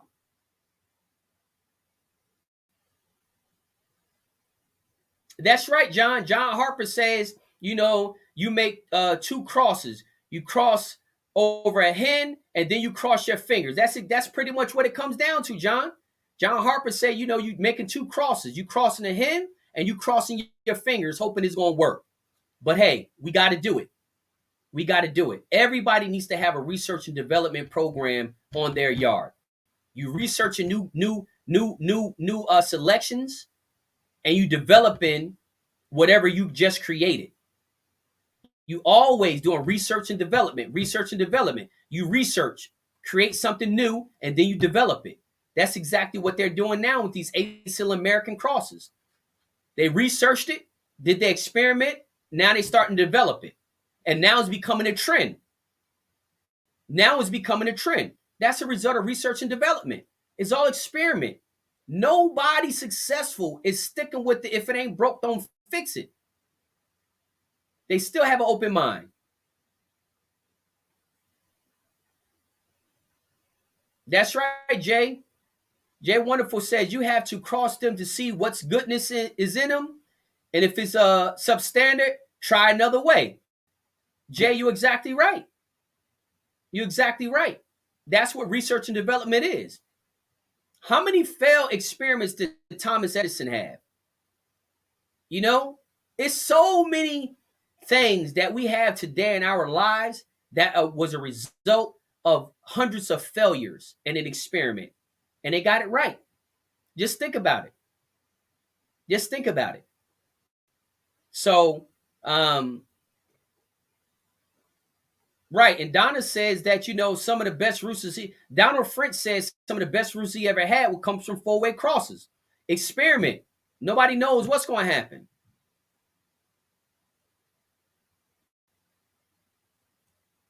Just think, Chris Self says this in the comment section. He said, just think about how muffs and toppies probably came about being incorporated into game lines. Again, guys, experiments. And it doesn't become a trend until it performs on a center stage. And once it becomes successful, then all of a sudden it becomes a trend. And the same people who wouldn't try that experiment is the same people buying the result of the experiment. So, guys, this is a great night tonight. This is a great night tonight. We've been having some great comments in the comment section. We've been having a ton of engagement. We've been having a ton. Darcy, you funny. You told me some of the last experiment was salamas.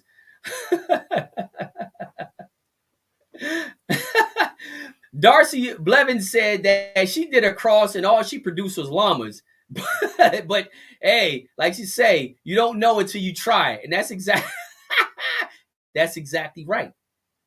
But how many great things that we have today was a result of a bunch of failed experiments, and then the inventor got it right that one time. Everything that we have in our life today was created by somebody doing some type of research and development on something. And some of this stuff is a result of a mistake. Them trying to develop one thing and found out about something else, like 3M tape. 3M was not developed for the use that it is today. That was a failed experiment that they was able to find use for.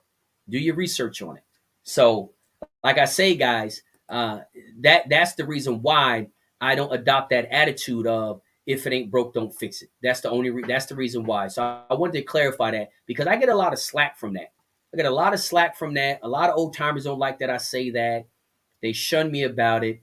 But I think that is because they don't take the time to try to understand what I mean by it. So, guys, let's move on to one other thing. Applying business to your game farm, because that's what this topic is all about. Let's look at feed. How many of y'all guys are really paying attention and documenting, not only just what you're feeding, how much you're feeding? How many of y'all guys are riding around making sure that there is no extra feed on the ground? A lot of guys say, oh, that little bit of stuff don't make a difference. Well, you know what? In business, they always say create your first operation like it's the first of 5,000. Because that little extra feed, when you only got 20 roosters in a yard, that might not make that big of a deal. But you expand and now you got 300 on a yard, that extra half an ounce times 300 ends up being what? Then times 365 days. Then times 2 years. So don't ever take the attitude that I'm small, so a lot of those little things don't matter. Well, it may not matter as much as it would to somebody with a lot larger farm, but it does not mean you can't tighten up. This is what I mean by that. In business, they have this philosophy called sales cure all. What do they mean by this term, sales cure all? What they mean by that term is if you bring enough sales in, it will mask the inefficiencies within your operation, which is true. If you bring enough profit in, it will mask all the inefficiencies that you have in your operation. Many companies don't realize how efficient they're running until sales start to drop. When sales start to get tight, then they start to realize how inefficient their business is. Just imagine, guys, some of the habits that you have, feeding 50 roosters, you would not be in business if you was feeding 5,000. So my point is, why not adopt that same philosophy? Run a tight ship, regardless if you on a small boat or if you're on a cruise ship. Run everything tight. Now, I don't mean skimping pennies. Very efficient. When I say run an operation tight, run your operation very efficient. If you only have 20 roosters, run it very efficient. Minimize waste.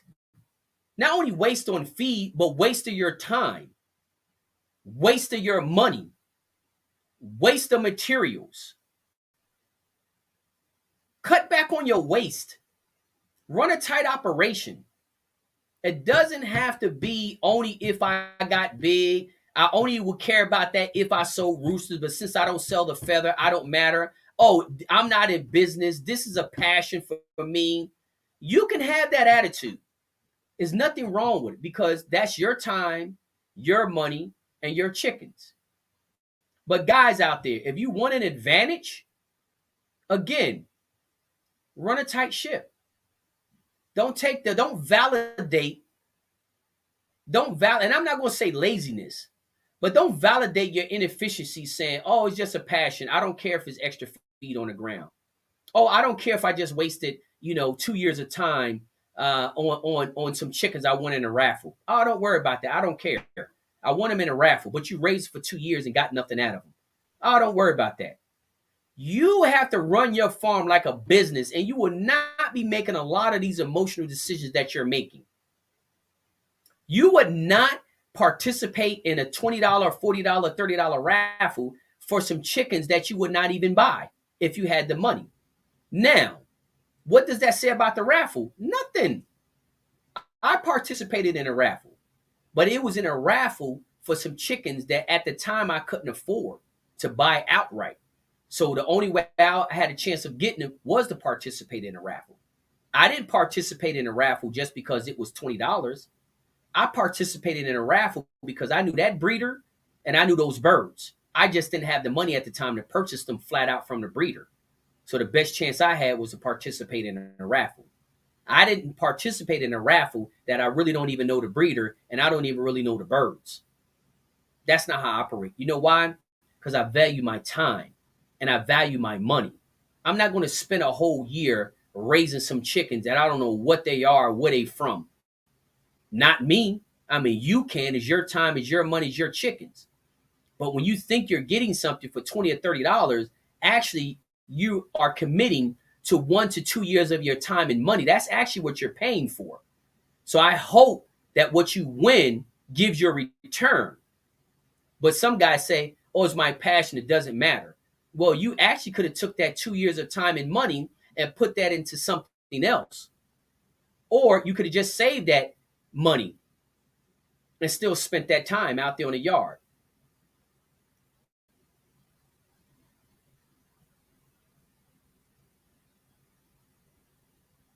So yeah, I'm sitting here looking at what Cecil say. Cecil said,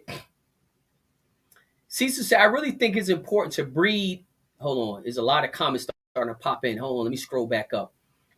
Cecil Blevin said that I really think it's important to breed hens with 8 tail feathers on each side, 7 perfect wing feathers, great plumage.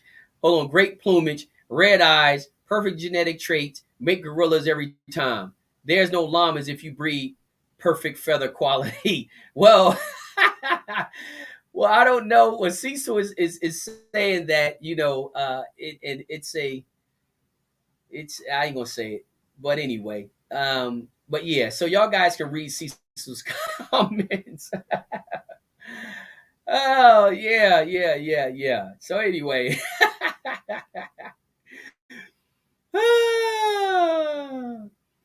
but yeah, guys. Like I was saying, um, you know, try some experiments. Not only that, document your operation, sit down, look at your system, see if there's any efficiencies there, because that's also an advantage. That's also an advantage. If you can take care of 75 cocks instead of 100, that's an advantage. That's an advantage over the guy who's taking care of 100 and 25 of them ain't really no good. If you only taking care of 75 and those 75 are good, you got an advantage over the guy who's taking care of 100 and only 75 of his is good, because he's taking care of 25 extra cocks. That's time and that's money. And the biggest thing is the time. The biggest thing is the time. He's still got to feed him, water him, worm him, everything. He has to have his pins for him, tie cords. Not only that, he's going to do what he got to do later on down the road. But at the end of the day, you have an advantage. And that's what I'm saying. When you sit down and start documenting a lot of this stuff, you'll see a lot of inefficiencies in your program. I ain't gonna say a lot. Let me take that back. You may see some inefficiencies within your program that you can adjust to make you a lot more efficient. The more efficient you are, that's an advantage. That's not a disadvantage. That's an advantage. Um, so again, guys, that's just something to look for and look at. Don't ever, discount information and stuff like that, because again, you're not paying for storage space in your brain. You're not paying for storage space. Uh, Jay said that. Let me look at some of these comments. Is a lot of comments coming in, so give me see some crazy. Let me just scroll back, guys. There's so many comments coming. I'm trying to keep up with them. And Jay Harper says, and there's some comments even before his. Jay Harper says, I won't participate in a raffle unless it's donated for a good cause and I'm interested in a breeder or fowl. Exactly, Jay Harper. I agree 1,000%. Nelly said, I hope, well, Nelly, yeah, I hope one day that we can sit down, man. It's always a great pleasure to meet people face to face. Always a great pleasure. Just bear with me a second, guys. There's so many comments. Let me look at some of these comments. Jay Wonderful says that I swear to you, I run my yard like a 9 to 5. I don't sleep well if something's not clean or put away, just like I believe in cleanliness. That's exactly right, man. And there's nothing wrong with that. Not some people, the way they run a game farm, I can promise you, you can look at the way some people run a game farm, and if they own a business, they business will probably be just like their game farm. I'm telling you. I'm telling you.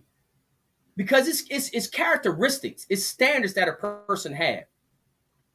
You know, People who like to take care of their stuff, they take care of all their stuff. They don't just take care of some things. People who don't really take care of their stuff, the only stuff that they take care of is the stuff that they really, really like. If they don't really, really like it, they just don't take care of it. But people who take care of their stuff across the board, people who really like to take care of their stuff, they take care of their stuff across the board. But people who really don't take care of their stuff, they only take care of the stuff that they really like, and everything else just falls apart. You can go to game farms and you can see birds that some guys really like. And you can see the birds that they really don't even care about. Then you go to some farms and you can't even tell what they like or don't like because they're all taken care of equally. And that could be good or bad. You go to some guys' farms and their birds are taking care of poor health across the board. You go to other people's farms and they taking care of their health of their flock all top notch. It don't have anything to do with money, guys. So don't throw that, oh, everybody ain't got money. Everybody don't have fancy. Some of the best birds come out of, this and that. It's not about that. It's not about that. Taking pride has nothing to do with fancy. I don't know why some guys confuse that. And I think it's just to validate the fact that they don't take pride in it. Or they're using another person as an example because they never use themselves as an example. They always use it, oh, I know this guy here, he did this and that. No, I'm talking about you. Everybody always know a guy. We always know a guy. We always know that guy who's a superstar that didn't have to do anything. All he had to do was wake up in the morning and he won 700 derbies. You know what I mean? We all know that guy. You hear them stories all the time. But if you notice, the person telling that story is telling it about somebody else. They're not telling it about their self. Think about that. Really listen to what I just said. Everybody who's always talking about that guy who don't have to do this, who don't have to do that, he can have tons of allergy in a bowl. He won 700 derbies. He had raggedy pins. He never wormed his chickens. He kept a nasty farm. But yet, he won and he won. Notice, guys, the individuals that's telling you that, they tell you that about somebody else. They're not telling you that about themselves. So if they thought that strategy was so good, if they thought those standards were so good, then why they not winning using the same standards? Why they not winning? So that's just something to keep in mind.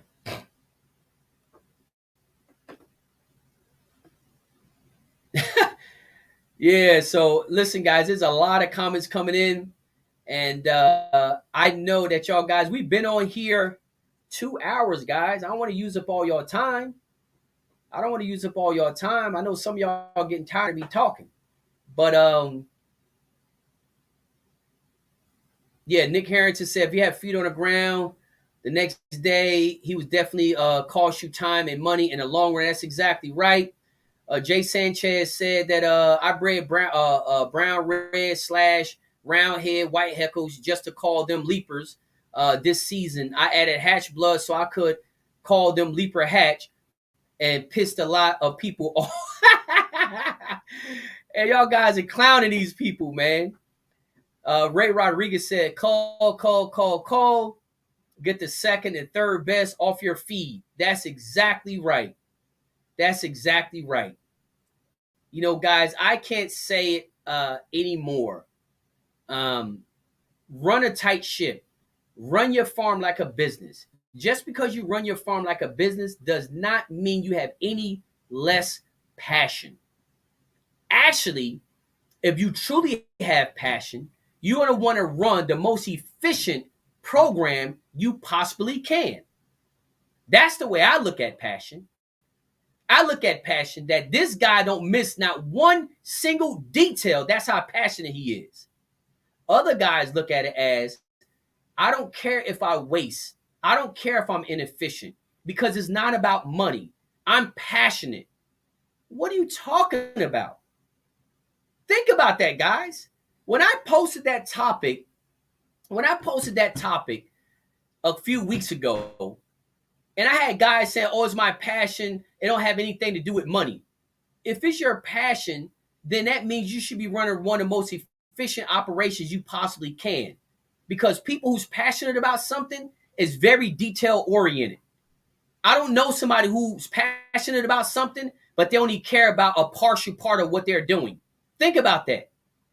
In any sport, you find somebody's passionate about hunting, they passionate about their gun, the way they clean it, the shells they use, if they're using dogs, about the breed of dogs they're using, the training that he's got, they're passionate about everything. So when a guy says, "Oh, it's my passion, is not about business," then that's telling me he's lacking on a whole bunch of different things. Because if you're passionate about something, you're very detail oriented. And the deeper the passion is, it starts to borderline of being obsessed with it. You're not passionate about something if you don't care about extra feed being on the ground. You're not passionate. People say, "Oh, I'm passionate. I don't care about it. The feed ain't nothing but $13 a bag." What that has to do with anything? If you're passionate about something, what are you talking about? You shouldn't want no extra feed on the ground. So don't confuse passion with business. Passion should be efficient. And efficient is exactly what business is all about. I don't know no business that don't care about a certain part of their business besides customer service. A lot of businesses don't care about customer service.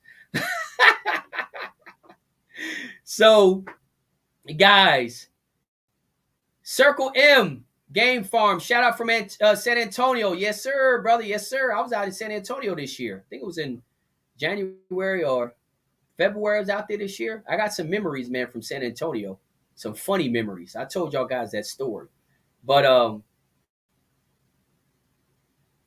oh no, Bill Wright said I can go on for 4 hours. Brothers, y'all know I'm long-winded. And I don't care about talking, but a lot of y'all guys had to come back. I said, I don't know, your phone must have ran out of charge or something. But guys, I like to share these topics because, again, it started these conversations because we had a ton of comments tonight. I mean, a ton of comments, which is awesome, awesome, awesome, because it's all about each one, teach one. Each one, teach one. Not 1, 2, or 3 people with the answers to everything. There is no individuals on this planet that know everything. There's no 1, 2, or 3 people that know everything. There's not even scientists. People with PhDs. You can't take 3 people with PhDs and know everything in the industry. So I don't care how much experience you have or whatever. You cannot know everything. You cannot tell the whole entire world. 3 people, 4 people, 2 people can't tell the whole entire world how to do everything. So that is the reason why I love the engagement in the comment section, because it gives people the opportunity to go through the comment section and learn different perspectives, reach out, connect with different people, because the show is not about me. Journey to the Pit has never been about Jim Collins. Journey to the Pit has always been about, and will always be about, making a positive impact on at least 1 million Cockers' lives all over the world through education. The education come from many different sources and many different people from all over the whole entire world. That's the difference. Y'all guys don't watch my show because of how good I am or how many trophies I won. Y'all watch my show because the people that we bring on this show brings extreme value to y'all guys' programs. The guys come on the show because they know the positive impact that the show has on the community as a whole. So, like I say, guys, something to keep in mind. Run your game farm like a business. Believe me, you'll get to your goals faster. It'll save you some time, and it'll save you some money. Look at your feed bill. Look at what you're feeding. Take 10 roosters and come up with a different feed mix and feed those 10 roosters that feed mix and see how they respond to it. You may be able to change your feed mix. You may not have to feed high dollar feed all the time. You may be able to cut your feed. One bag of high dollar feed and a quarter of this and a quarter of that. Try it out. Experiment. Because how somebody feed in Oklahoma, that feed doesn't work for somebody in Alabama. It doesn't always work like that. We had somebody on, Bobby Rogers. He talked for 2 hours, almost 3 hours. But he talked about how it's a very successful feed mix they've been having success with in Oklahoma. The guys down in Alabama tried it, and they had horrible results. That's the reason why you can't have 1, 2, or 3 people trying to tell you everything.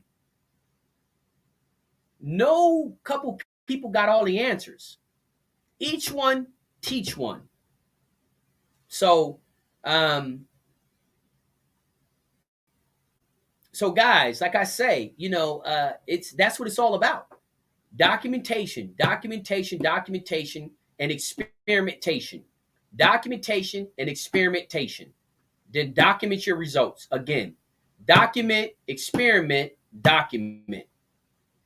Document, experiment, document, experiment.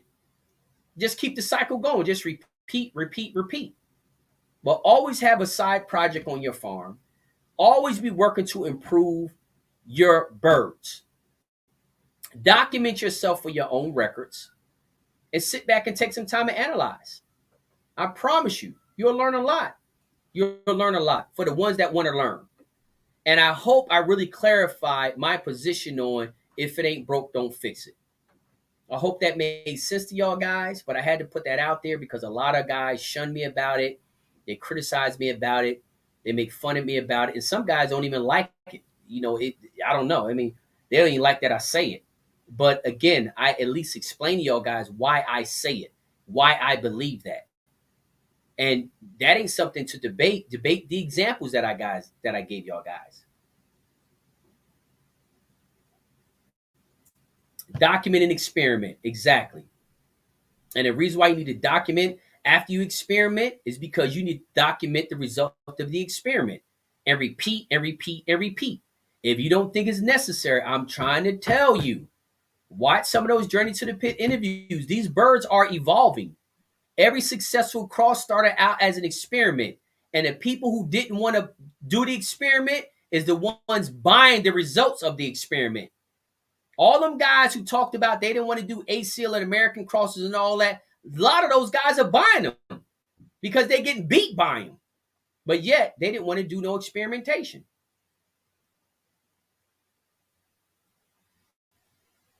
Yes, sir, Michael. I really greatly appreciate it, man. Yes, I can see your comment over there on YouTube. I can see your comment on YouTube. Circle M Game Farms. Hey, brother. Says, hey, Jim, maybe next time when you're in San Antonio, you can stop by. I'd like to donate you a pair of my hatches. Maybe you know someone that would like to breed them or have them. Circle M, I greatly appreciate that, brother. I greatly appreciate that. I like Texas, but Texas is like his own country, man. Texas is so big. It's unbelievable. I would love to come back out to Texas and to visit a lot of y'all guys out there. But with Texas being so big, it's so difficult to meet a lot of people out there in Texas all at one time because Texas is enormous. It's like its own little country out there. But yeah, Circle M, I greatly appreciate that, brother. We got, like I say, we got again a lot of great comments, coming in. And guys, just give me a second. I'm trying to read some of these comments for the people that's listening to it on our podcast. Okay, Jay Wonderful said it's all about learning. That's why we have one mouth and two ears. You have more life experiences to draw from than more you can to learn. Exactly right, man. Jay Wonderful, exactly right. That's why we got 2 ears and 1 mouth. And it's all about them life experiences. And the other great thing about that, Jay, is the fact that you not only can learn from your experiences, you can learn from somebody else's experiences. And a lot of guys don't pay no mind to that because, again, they already know. See, look, Marcus Aurelius said, "You cannot learn what you think you cannot learn what you think you already know." And that's the problem a lot of times. When I made that video about success is the biggest failure, guys didn't even want to watch it because again, it don't pertain to them. It's not a famous guy. I'm not talking about some famous breeder or famous hack. Many guys misses the opportunity to learn and to better themselves because they judge what's valuable and what's not valuable without even listening to it, without even looking into it, without even giving it the time of day. Again, if it ain't broke, don't fix it. That's their attitude. I'm winning. I'm doing what I'm doing. It's working. I don't need to focus on nothing else but keep doing what I'm doing. Then 2 years down the road, when they're not winning, now they on a research tour. Now all of a sudden they're on a research tour. Or they still going about what they did 20 or 30 years ago, which is irrelevant as of today. Again, guys, give me a second. Let me read some of these comments. Chris Self said the definition of insanity is doing the same thing over and over and over and expecting different results. And that's exactly right. And I think that was a quote from Albert Einstein. I think Albert Einstein said that.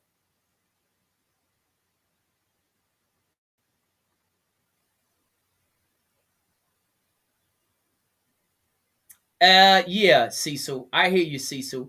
Guys, like I say, let me read Cecil comment. Cecil said, I really like for someone to come on the show and explain to the group how plumage and feather quality plays a factor in power and performance in the genetics of our game fowl. Hey, Cecil. Hey, that's a great question, Cecil. Guys, like I said, I don't know if y'all had opportunity to read Cecil's question.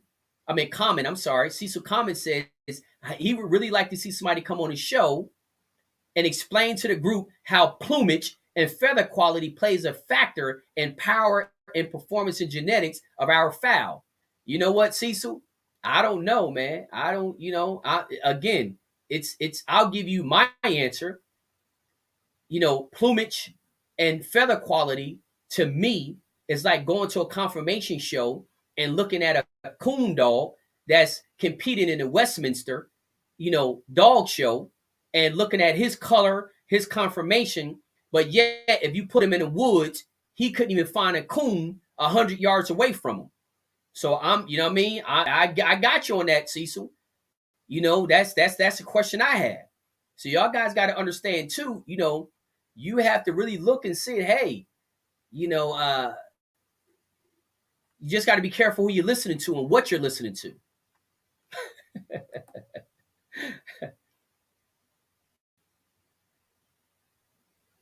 And listen, let me read a comment from Darcy.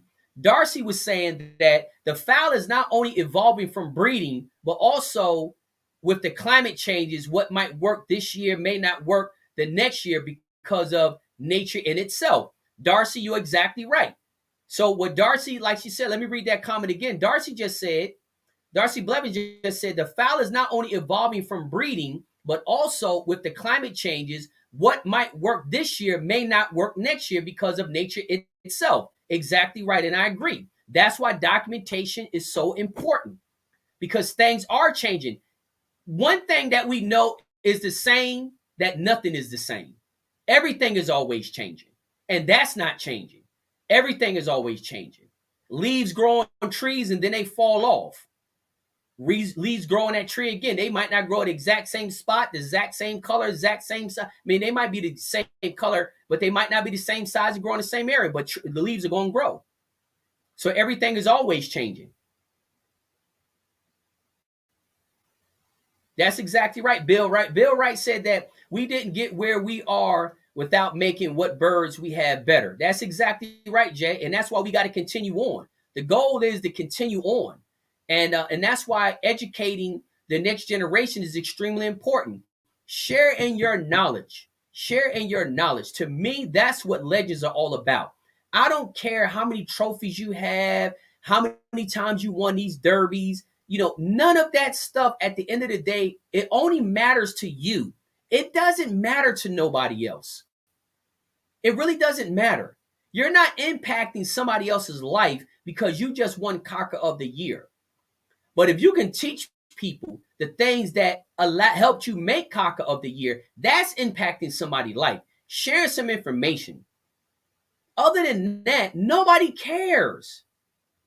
Nobody cares about how much trophies you have. Nobody cares about how many times you won Cock of the Year back when it was legal. Nobody cares. Nobody cares but you.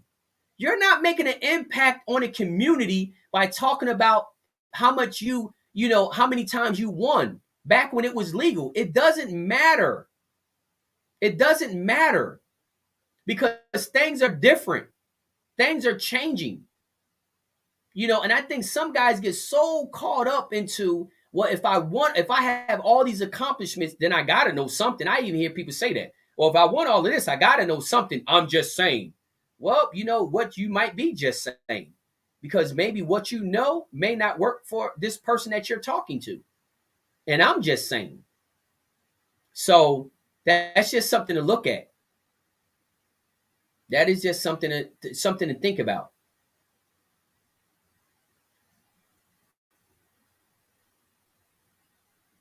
Drake says that and Drake, just to let you know that that comment from Cecil, again, um, you got to definitely read into it. Hugh said, Bolt say, to me, I think plumage is just for better protection and better flying control. Maybe it is, maybe it ain't. Who knows? Um, yeah. And Drake says, in my opinion, color and plumage have a little to do with good roosters because red faces and healthy feathers usually mean a healthy rooster, and that's the most important. Again, guys, it's two aspects to many animals. And, you got the performance side of an animal and you got the show side, the confirmation side to the animal.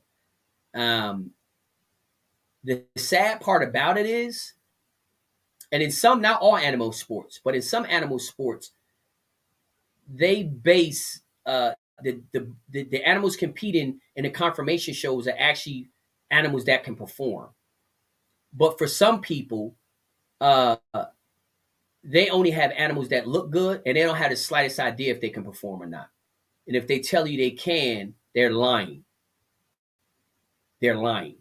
And I hate to say that, but it's the truth. So you have to understand that, again, I always use the coon dogs because that's a great, great example. And you can also use a lot of, German shepherds and stuff like that.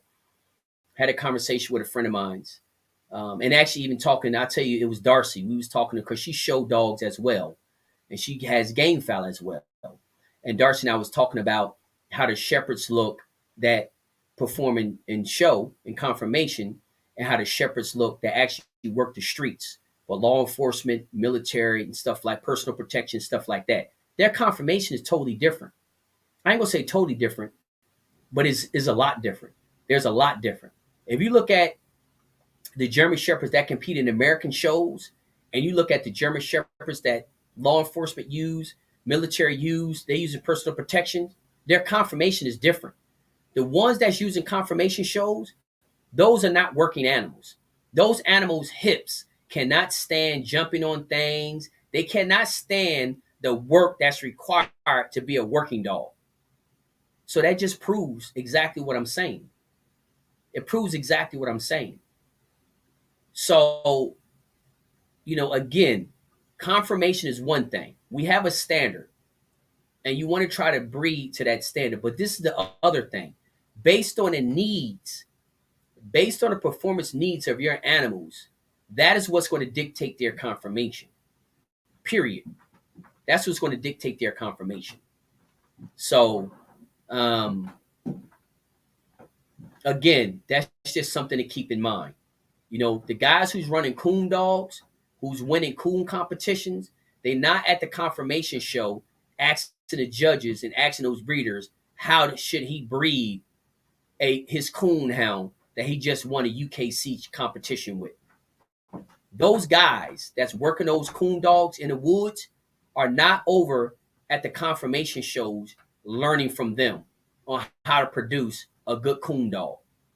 Keep that in mind. And that applies to any animal. The guys who's running horses in a Kentucky Derby, they're not at the show ring learning from guys in the show ring how to produce an animal to run it, how to produce a horse that's running in Kentucky Derby. And all they do is show horses. So it's a market for everything. And I'm not saying if you're in confirmation, then focus on confirmation. You know, if you don't care about performance, because there's a lot of things that look good that can't even operate. You know, just like cars. That's why they got lemon laws. You can have a car that look real good, but every time you turn around, it's breaking down. That's why they had to create a lemon law. Because everything that look good ain't good. Everything that look good can't perform.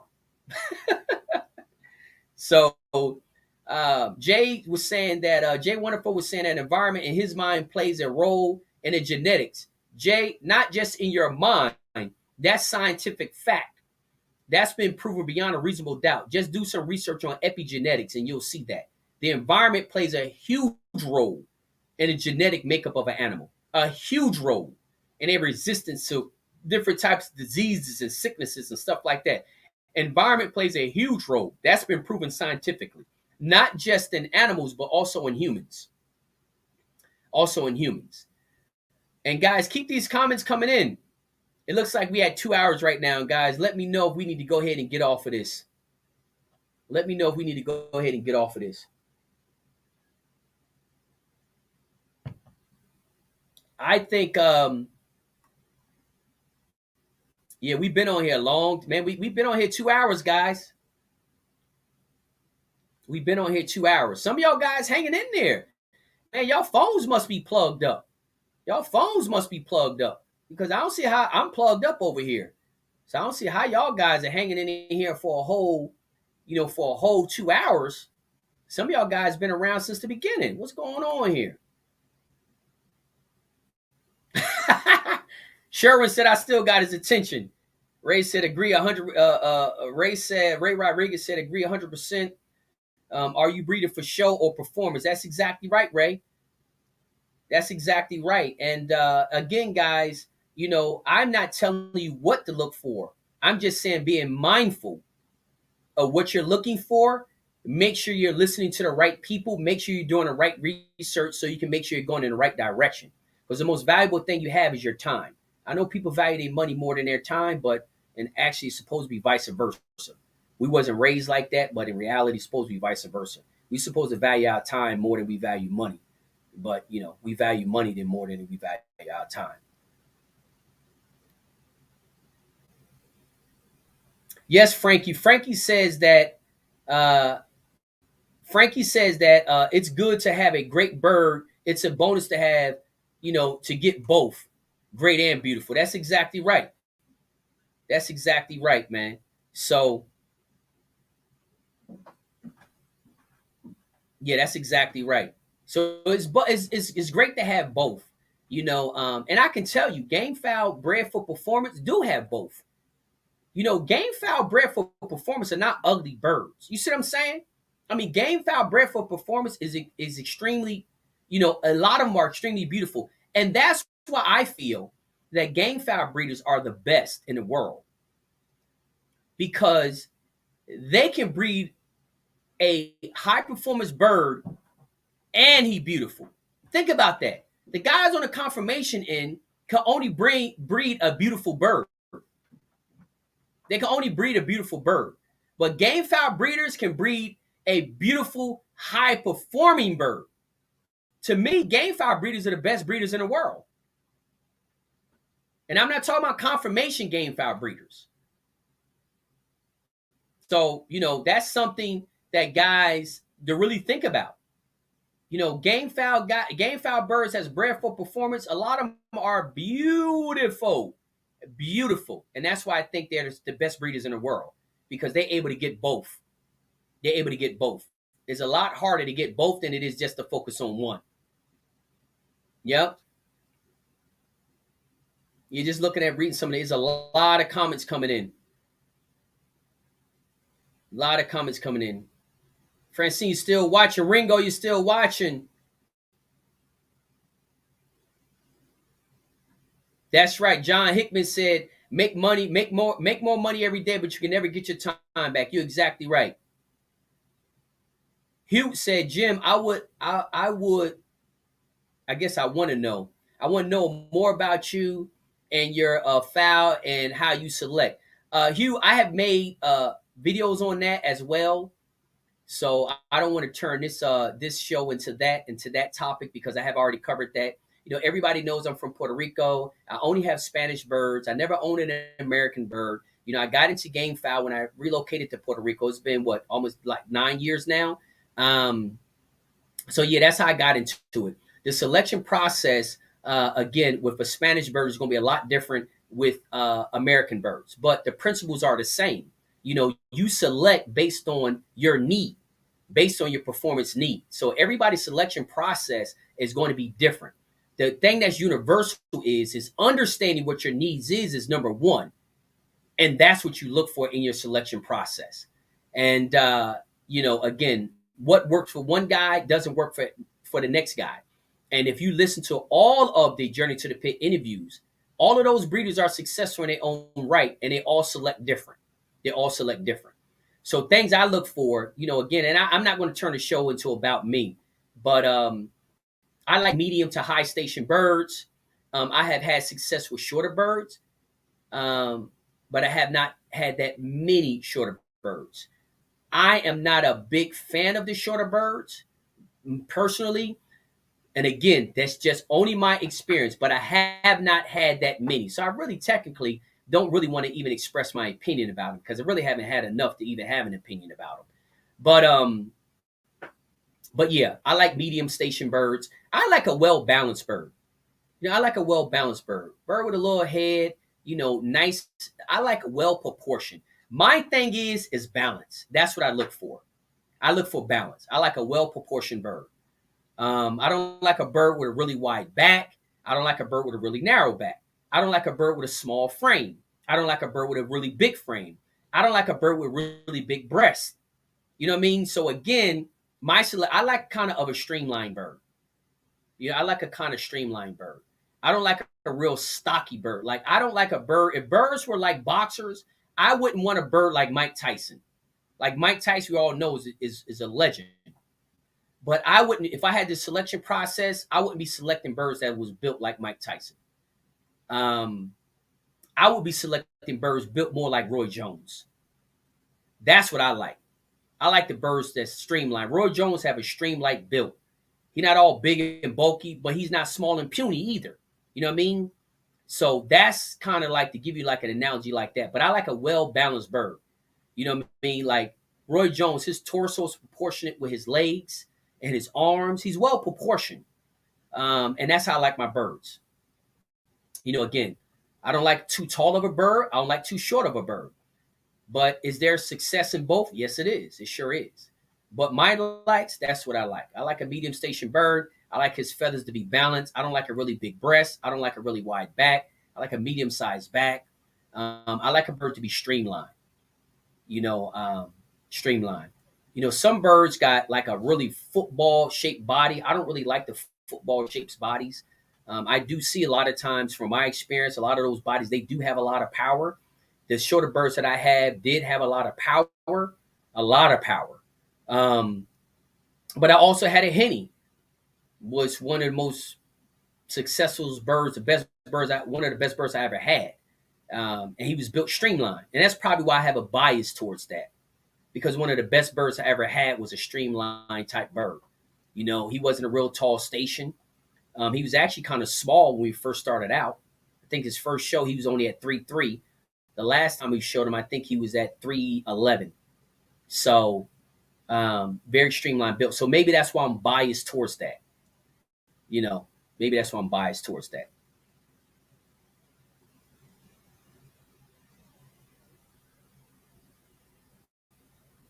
Okay, Matthew. Matthew says, so feather standards and performance can be one. Yes, I mean, again, Matthew, and I don't know if I'm answering this question correctly, but I believe game fowl breeders who breed birds for performance also have beautiful birds. I think some people get confused and think that if a bird is bred for performance, he's ugly, he's disproportionate, he has poor feather quality. And that's definitely not true at all. So yes, you can have beautiful birds that can perform well, and you can also have beautiful birds that can't perform at all. So Matthew from YouTube, I don't know if that answers your question. Um, Carrillo, I agree, man. I mean, I like a medium station, well balanced bird. That's what I like. You know why I go with balance? This is why I look at balance. I applied the concept of balance to anything, not just to game fowl, but a lot of things in my life.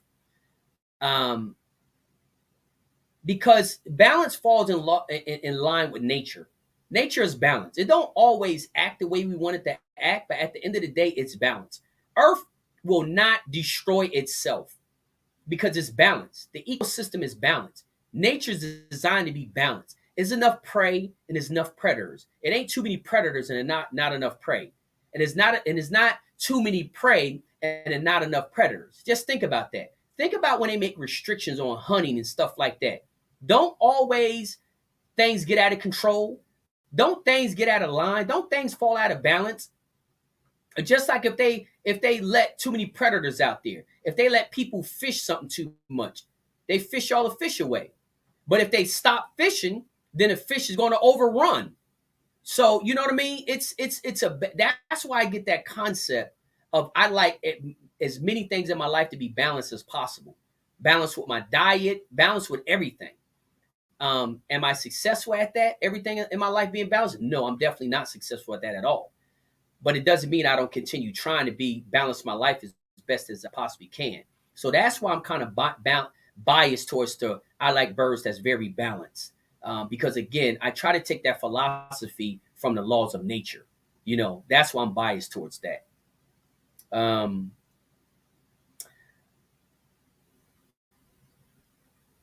okay, guys, I'm just reading some of the comments. There's still a lot of comments coming in. Matthew from YouTube, I hope I answered your question. Michael from YouTube said, a passionate person, when not stubborn, not lazy, and willing to learn the right way, will produce beautiful birds that will have form that functions for your environment. Michael, you have hit that on the head over there on YouTube. You nailed it. You nailed it, Michael. Michael over there on YouTube just stated that a passionate person, when not stubborn, not lazy, and willing to learn the right way, will produce beautiful birds that will have the form that functions for your environment. Exactly right. Let me put that on the screen. Y'all see that comment on the screen? Look at that comment right there. That's what I'm talking about, guys. That's why it's each one teach one. That's how we all learn from each other. Y'all didn't hear that, just hear that. Listen what the man said. Read it if y'all guys can see the comments, and I'm pretty sure y'all can. Ray Rodriguez, yes. Let me add another comment on here. Here's what Ray Rodriguez said. Ray Rodriguez said, Roy Jones is the epitome of cut, cut, cut. That's exactly right, brother. That's exactly right. I'm going to start putting some of these comments on the screen. And I just totally forgot all about that. I'm sitting here just talking. My brother from Puerto Rico. Yes, we had some great conversations. Great conversations. Yes, sir. Guys, keep these comments coming in, man. We got comments coming in from all over the place, which I think is a great thing. Great thing. And heavy culling will set your standards. That's exactly right, man. It's a lot. Like I say, guys, in not only just in this sport, but with anything in life, to me, it's hard to separate yourself from the pack when you're doing exactly what the pack is doing in just a different form. There's a lot of things, especially in the game foul community, that a lot of people just copy what everybody else is doing and don't understand why they're even doing it. They're just copying it because everybody else is doing it. And I believe that, in a scenario like that, if you want to separate yourself from the pack, the first thing you need to do is understand why you're doing what you're doing, even if you are copying it. Understand why you're doing what you're doing. And when you understand why you're doing what you're doing, then you can look at what results you should be getting from what you're doing. Many guys do not even understand what the result, they don't even know what results to expect from what they're doing because they don't even know why they're doing it. They're just copying it because some guy who had a lot of trophies told them to do it. And that's not the way to do things. You know, it's not hard as people think. And a lot of people think they're open minded, and a lot of them are not open minded. A lot of them have fell in love with their own argument or their own biases or their own perspective. And many people is not as open minded as they actually think they are. And you know, again, so the conversation we had tonight, and I know it's been a long conversation.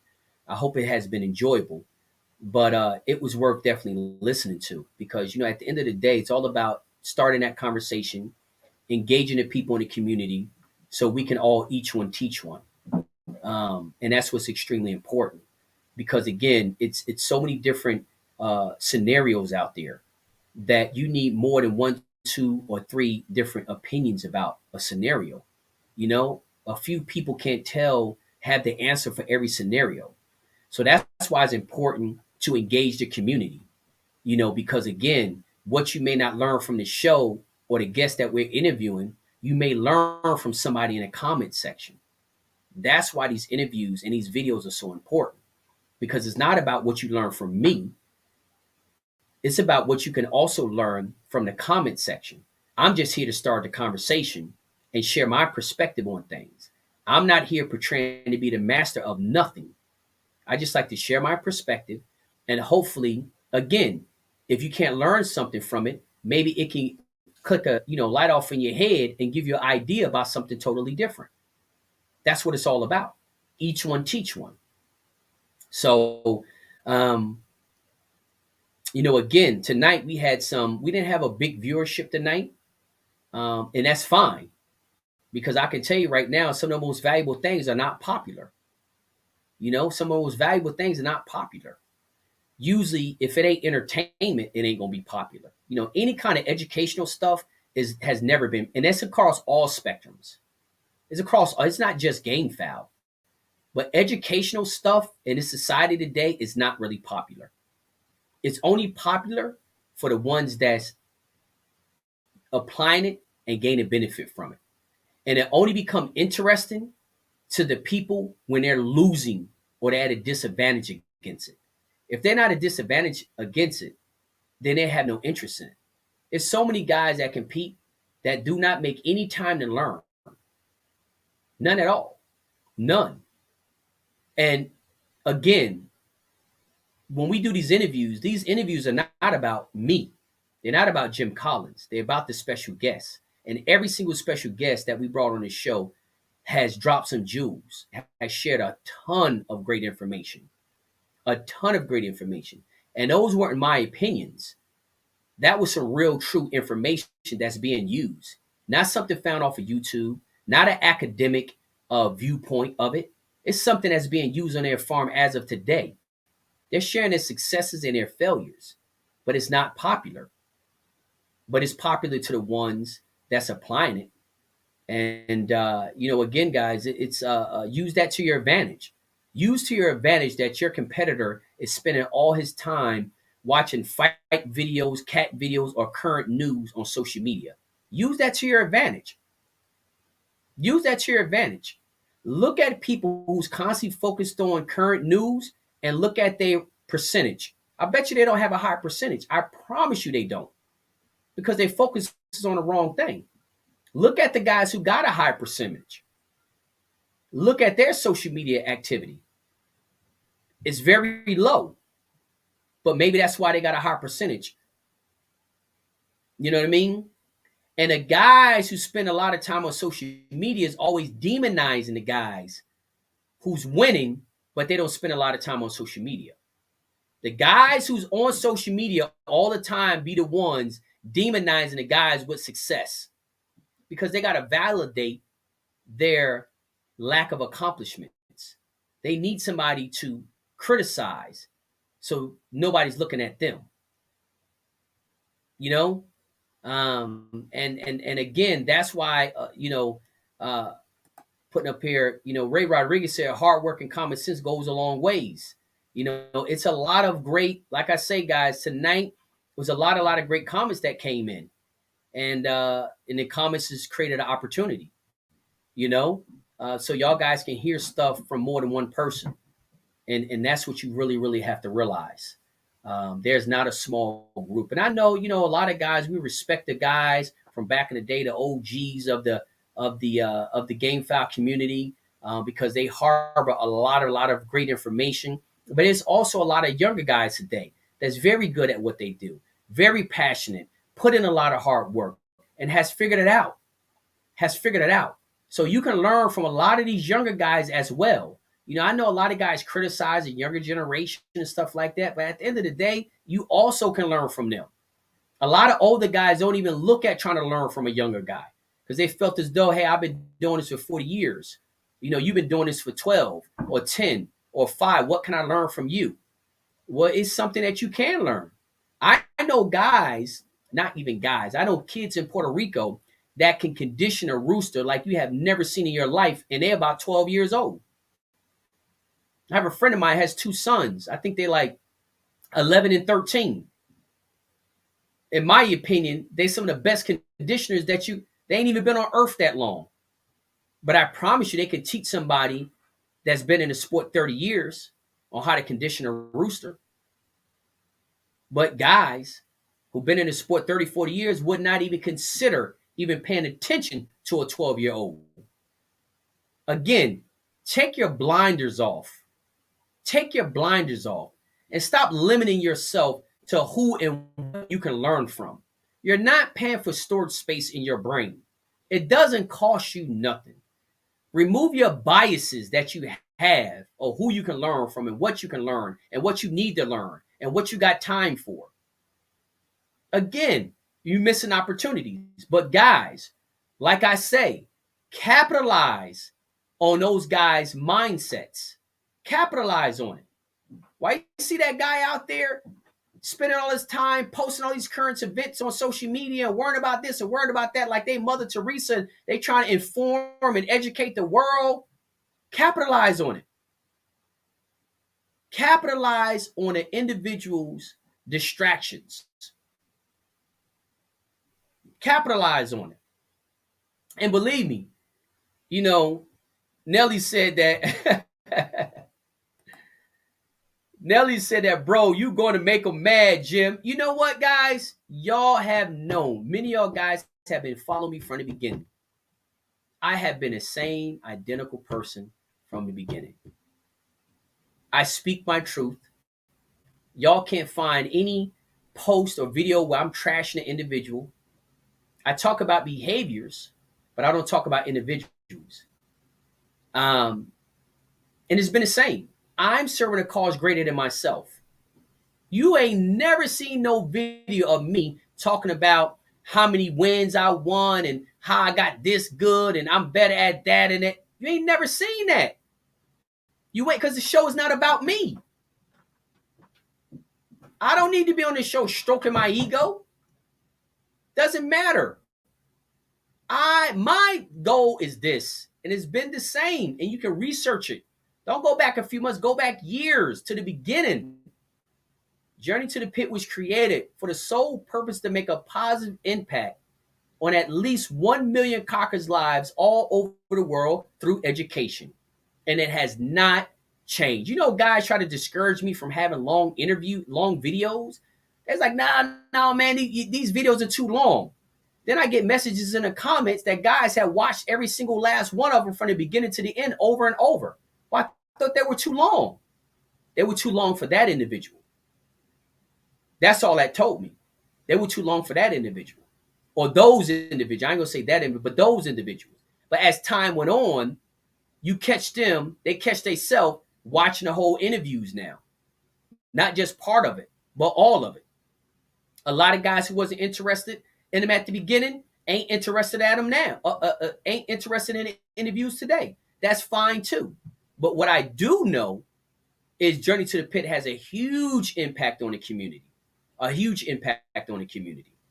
And I know that through just looking at our stats. Journey to the Pit YouTube channel get 40,000 hours of watch time a month. 40,000 hours of watch time a month. That's a Journey to the Pit YouTube channel the interviews get. There's a lot of people out there learning. A lot of people out there learning. There's a lot of people getting better because of those interviews. So, that is what is again, it's all about. That's what it's all about. That's the reason why we're creating this website. We're constantly doing stuff that nobody else is doing. We're not competition with nobody. We're not trying to get famous. We're not trying to get views and all that kind of stuff and likes and all that. We're not about that. So at the end of the day, guys, we've been on here 2.5 hours. I think y'all have heard me enough. Remember to check out that shirt. Hats are coming in. Don't forget, hats are coming in. We got colors. Hats are coming in. Shirts are already on the website. But guys, if y'all interested, PM me or leave a message in the comment section. If y'all interested in shirts and hats, the shirts you can get off of jttp362.com. You can buy coffee mugs. You can buy hats. You can buy hoodies. You can buy all that stuff, guys. These shirts and these hats and stuff that I'm wearing, you can buy that stuff online. The hats I don't sell online because they sell out so quick. So I got a batch of hats that'll be here soon. Get it while you can. I don't hold hats for nobody. If you don't got the money at the time, when you message me, just know when you message me, I'm not going to hold the hat. I'm not going to hold the hat because the hats go. They go. So, that's what it's all about. And I greatly appreciate y'all guys' support. I got guys out there that have every single hat that we have created, which is, I think, over 25 different versions of the hat. So, at the end of the day, guys, I really appreciate y'all guys' support. I hope I did not bore y'all tonight. But again, start to look at your farm, regardless of what size it is, as a business, and stop making emotional decisions and start making some business decisions, not so you can profit, but so you can run more efficient. Don't never fall in love with that mindset. If it ain't broke, don't fix it, because that means you stop learning, and just because you looking at your farm from an efficient standpoint because of business, don't mean you don't have any passion. Don't confuse that. Don't think the only people who have passion is people don't care about how much feed they throw out there on the ground. That doesn't equal passion. Passion means being very detail oriented. Passion is on the borderline of, it could be obsession, of trying to be the best. If you got any part of your program, that you're lacking on, then you're lacking on passion, period. So, but yeah, guys, like I say, make sure, put the website in the comment section. Okay, I'll put the website in the comment section now. If anybody wants to go over to the website and check out some of our products. And like I say, guys, we greatly appreciate all of the support that y'all guys have given us. I just put it in the comment section. It's www.j, the letters J, TTP, and the numbers 362.com. I'm putting that in the comment section right now, guys. So, if y'all guys want to, go over to the website, show us some love. We got a bunch of shirts over there, different designs. We got our latest design on there that says, "There's no glory in the work, it's just work." I think it's an awesome t-shirt, an awesome saying, because it makes all the sense in the world. So guys, the website's in the comment section. I think on the Journey to the Pit website, because that's what it looks like. It didn't allow me to put actually it's in all of them. So it's on YouTube and on Journey to the Pit fan page on Facebook. So jttp362.com. It's the website that y'all guys can go and check out our hoodies, our shirts. I think y'all guys are like, we got a bunch of designs on there. Easy pay to PayPal. You'll get the confirmation when the order is taken. You'll get the confirmation when the order is shipped out. And like I say, man, I appreciate a lot of guys have been coming in. They have been buying coffee mugs. They've been buying T-shirts. They've been buying a lot of stuff, and we greatly appreciate uh, your support on that. So, guys, I'm gonna chime out right now. We had 2 hours and 35 minutes. We've been on here long enough. I'm going to go ahead and upload this as well to the podcast. I know we kind of got off on a tangent on different topics, but again, since I had your guys' attention, why not talk about it? So I know we've been on here a long time. Guys, remember, we got the website coming up, whole new platform. It's going to be just like a Facebook, but it's going to be for game fowl breeders. It ain't going to be no current news, no fight or spar videos, nothing illegal. It's all going to be about education, education, and community. Education and community. We're going to have tutorials on there, how-to tutorials on there. We're going to be doing a journey to the pit interviews on there. We're going to have a lot of great information from the Marks Mugs DVD on there. We're going to have a lot of great information, a lot of great content. It's going to be a membership subscription based website. So hopefully that'll put up a barrier for the people who just like to troll and hang around and all that kind of stuff and, criticize and that. Hopefully that subscription, them having to pay for, will deter them from wanting to come over to the website. So guys, stay focused, stay positive, stay blessed. And until next time, I'll talk to y'all guys soon.